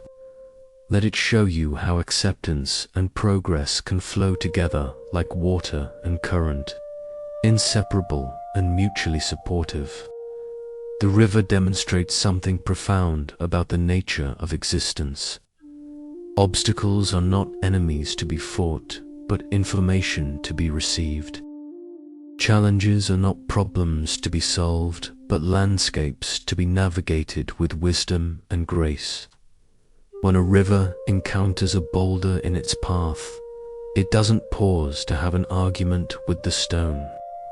It doesn't spend energy wishing the boulder were somewhere else. It simply flows around, over, or through, finding the natural opening and continuing its journey. Maria, a social worker from Minneapolis, learnt this during the most difficult period of her career. She was working with families in crisis, facing budget cuts, overwhelming caseloads, and a system that often seemed to create more problems than it solved. For months, Maria fought against these circumstances. She worked late, trying to handle every case perfectly. She argued with administrators about impossible expectations. She carried the weight of every family's struggles as if their healing depended entirely on her efforts. The resistance was exhausting her. She was burning out not from the work itself, but from fighting the reality of working within an imperfect system. Then, during a particularly overwhelming week, Maria remembered the wisdom of the river. Instead of fighting the constraints of her job, she began working skillfully within them. Instead of trying to save every family single-handedly, she focused on creating meaningful connections and providing appropriate resources. She stopped arguing with the limitations and started finding creative ways to work within them. Like water flowing around obstacles, she discovered paths to help people that she had missed while she was focused on the barriers. Her effectiveness increased even as her stress decreased. By accepting the reality of her circumstances rather than resisting them, she had more energy available for the actual work of helping families heal. Trees understand this same principle. They don't resist the winds that bend their branches or fight the seasons that strip away their leaves. They yield when yielding serves them and stand firm when standing serves them, demonstrating the profound intelligence of flexible strength. A tree that refuses to bend in strong winds will break, but a tree that bends gracefully can weather storms that destroy more rigid structures. This isn't weakness, it's sophisticated resilience based on understanding natural forces rather than opposing them. James, a father from Seattle, applied this wisdom during his son's struggle with addiction. His initial response had been to fight the addiction as if it were an enemy he could defeat through determination and control. He tried to control his son's choices, monitor his activities, and force him into recovery programs. The harder James pushed, the more his son resisted. Their relationship became a battleground where love was expressed through control and connection was lost in conflict. Then James learned to flow like a river around the addiction while never giving up his love for his son. He set appropriate boundaries without trying to control outcomes. He offered support without enabling destructive behavior. He remained present without taking responsibility for his son's choices. This shift didn't immediately solve the addiction, but it restored their relationship. His son began reaching out for help because he felt loved rather than judged. James discovered that his most powerful contribution was to remain a stable, loving presence rather than trying to force change. Mountains teach another aspect of natural wisdom, the power of patient endurance. They don't rush toward any destination or struggle against the weather that shapes them. They simply remain present through all conditions, allowing wind and rain and time to sculpt them into forms of breathtaking beauty. This patient presence is available to you in moments of difficulty. When emotions feel overwhelming, you can be like a mountain, stable and unshaken, while allowing the weather of feelings to move through you. When relationships are turbulent, you can offer the same steady presence that mountains provide to the storms that pass around them. Sarah, a teacher from Phoenix, discovered this during a particularly challenging year when she was dealing with difficult students, demanding parents, and her own mother's illness. Every area of her life seemed to require more than she could give. She began imagining herself as a mountain during the most stressful moments. When a parent called with angry complaints, she would breathe deeply and feel her connection to solid ground. When students were disruptive, she would remain calm and steady while addressing their behavior appropriately.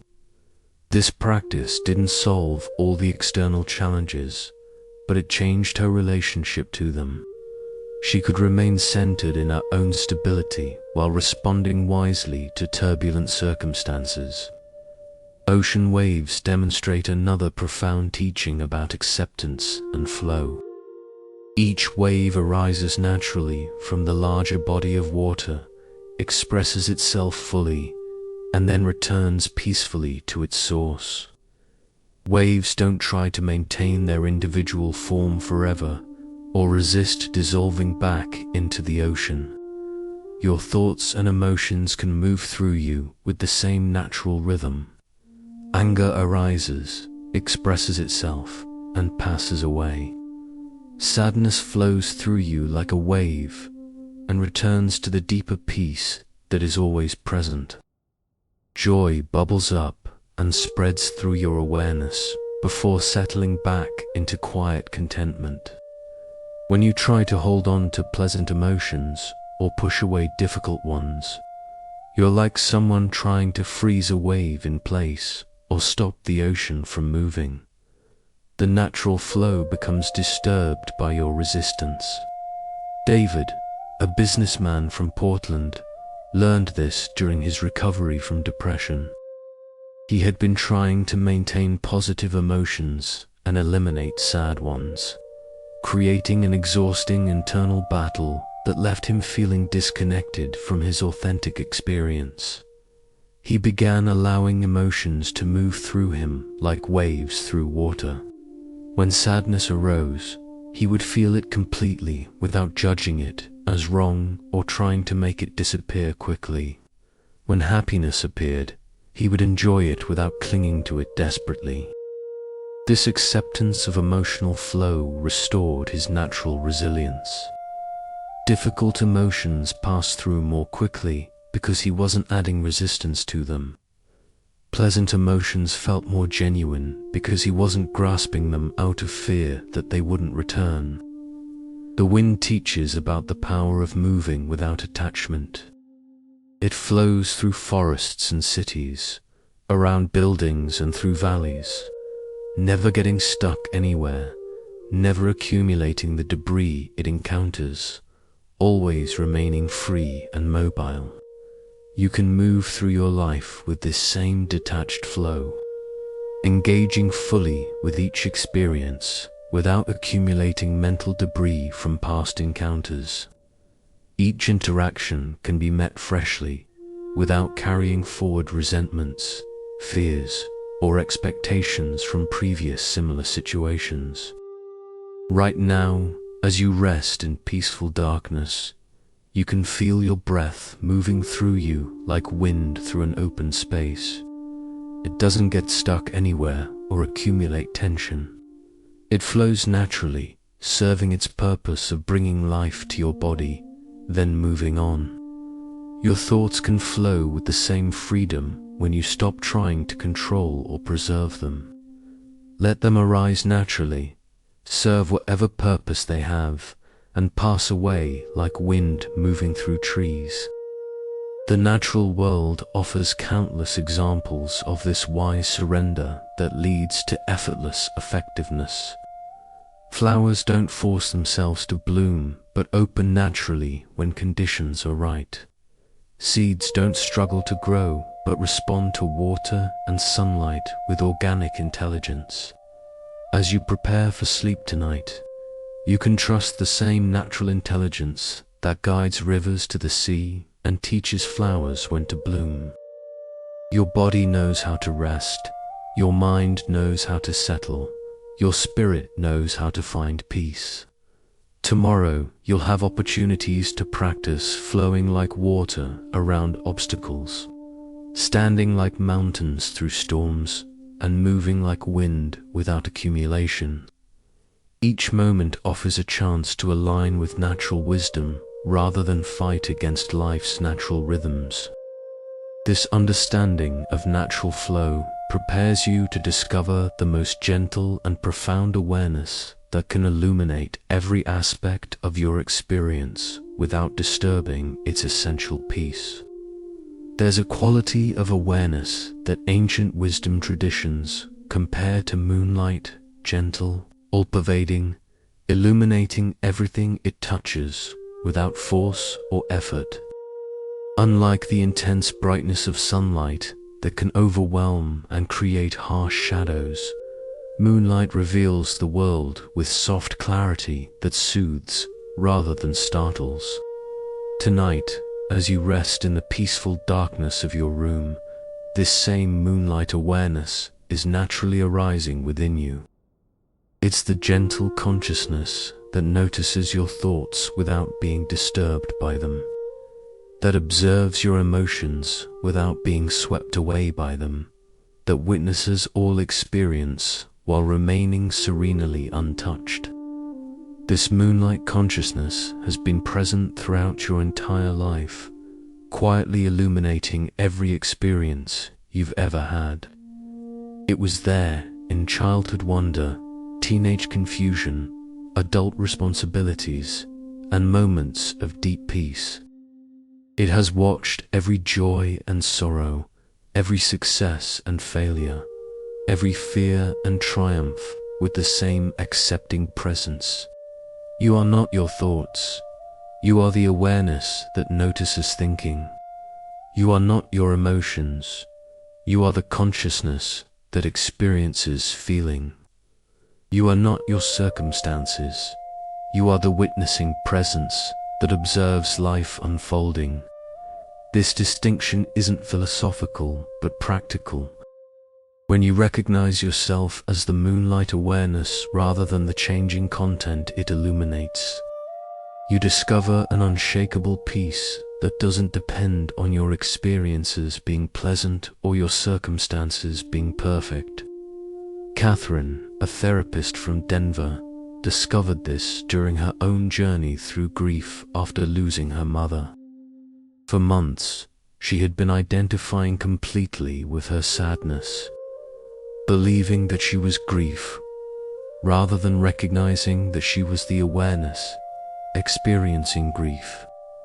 This identification made the loss feel overwhelming because there seemed to be no refuge from the pain. She was drowning in sorrow rather than holding it with compassionate awareness. Then, during a particularly difficult evening, Catherine had a moment of recognition. She suddenly saw that there was a part of her, a witnessing presence, that was observing the grief with infinite tenderness, but wasn't consumed by it.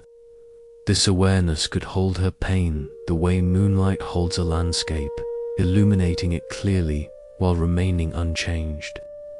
This shift didn't eliminate her sadness, but it provided a sanctuary within the sadness. She could grieve fully while resting in the awareness that was larger than any emotion, more constant than any experience. Catherine discovered what mystics have always known, that your deepest identity is this witnessing consciousness, and this consciousness is inherently peaceful regardless of what it's witnessing.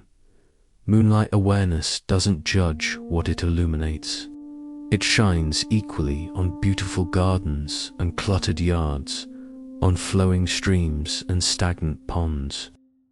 It reveals everything with the same gentle impartiality, allowing you to see clearly without adding commentary about whether what you see is good or bad. This non-judgmental quality of awareness is profoundly healing. When you observe your thoughts and emotions with moonlight consciousness, they no longer feel like problems to be solved, but like natural phenomena to be witnessed with curiosity and compassion.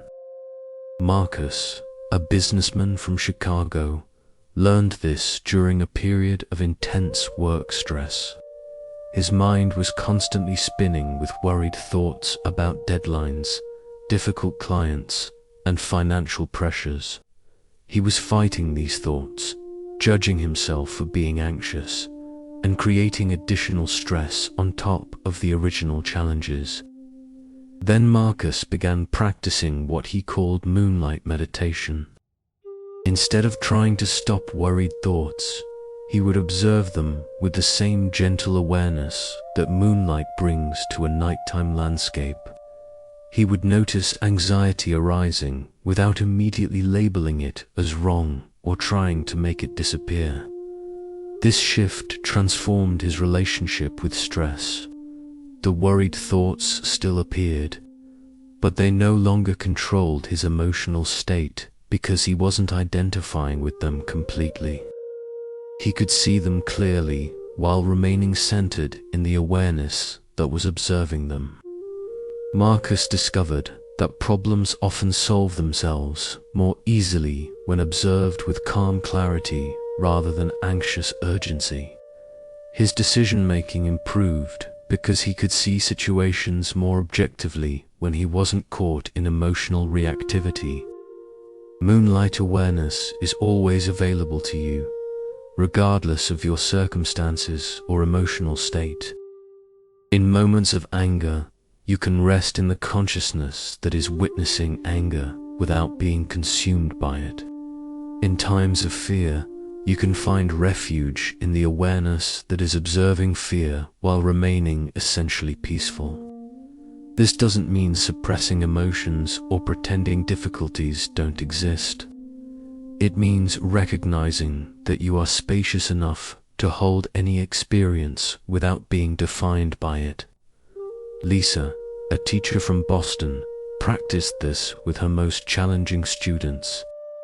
Instead of reacting immediately to disruptive behavior, she would pause and observe both the students' actions and her own emotional responses from moonlight awareness.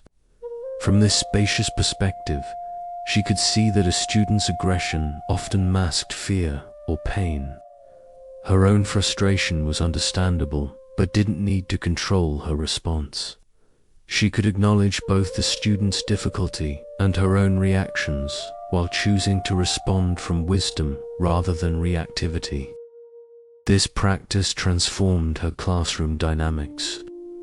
Students felt less defensive when they sensed they were being seen with understanding rather than judgment. Lisa felt less exhausted because she wasn't taking behavioral challenges personally or carrying emotional residue from difficult interactions.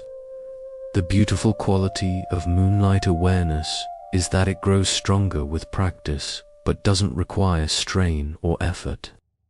Like moonlight itself, it emerges naturally when conditions are right. When you stop trying so hard to control your experience and instead rest in the consciousness that is already peacefully observing everything. Right now, can you sense this moonlight awareness in your own experience? Notice that there's something in you that is aware of reading these words, aware of your body resting, aware of sounds around you, aware of thoughts and feelings as they arise and pass away. This awareness isn't another thought or feeling, it's what notices all thoughts and feelings. It's not located in your head or heart, but seems to pervade your entire being, like gentle light filling a room. This is your true nature, not the anxious person or the peaceful person, not the successful person or the struggling person, but the consciousness that can experience anxiety and peace, success and struggle with equal clarity and acceptance. When you rest in this moonlight awareness, several beautiful things naturally occur. Thoughts slow down because you're not feeding them with resistance or attachment. Emotions find their natural rhythm because you're not trying to control them. Physical tension releases because you're not holding your body according to mental stress. Jennifer, a mother from Seattle, discovered this during her children's bedtime routine. Instead of rushing through the process while mentally planning the next day, she began bringing moonlight awareness to these precious moments. She would notice her children's sleepy faces with the same gentle attention that moonlight brings to a garden. She would observe her own tenderness and occasional impatience with equal acceptance. She would rest in the awareness that could hold both the chaos of family life and the love that makes it all meaningful. These bedtime moments became sacred rather than stressful because Jennifer was present with them from moonlight. Consciousness rather than caught in mental commentary about how they should be different. Moonlight awareness reveals that beneath all the surface turbulence of daily life lies an ocean of peace that has never been disturbed. This peace isn't something you create through effort, but something you discover by resting in the consciousness that has always been present. As you prepare for sleep tonight, you can let this moonlight awareness gently illuminate your entire experience. Let it shine on any worries about tomorrow with the same gentle acceptance it offers to thoughts of gratitude. Let it hold any physical discomfort with the same spacious love it gives to pleasant sensations. You don't have to maintain this awareness through effort. Like moonlight itself, it shines naturally when you're not covering it with mental clouds. Simply rest in the recognition that you are this witnessing consciousness, and let everything else unfold within its gentle illumination. This moonlight awareness will carry you into sleep and remain present throughout the night, watching over your dreams with the same peaceful presence it brings to your waking hours. It will be there when you wake tomorrow, ready to illuminate a new day with wisdom and compassion. From this foundation of gentle awareness, we can now settle into the deepest rest, where even the watcher dissolves into perfect peace. Here, in this sacred hour when day transforms into night, when consciousness prepares to release its hold on waking concerns and surrender into the profound mystery of sleep, you arrive at the threshold of the deepest temple, the temple of complete rest, where even awareness itself dissolves into pure peace. Tonight, you have journeyed through ancient wisdom and discovered that the struggle you thought was necessary has always been optional. You have learned that resistance creates the very suffering it seeks to avoid, while acceptance opens doorways to freedom you never knew existed.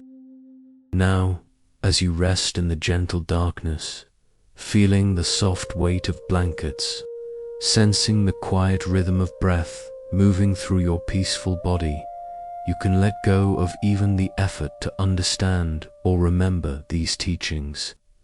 Let them settle into your being like seeds, finding fertile ground, ready to bloom naturally in tomorrow's light.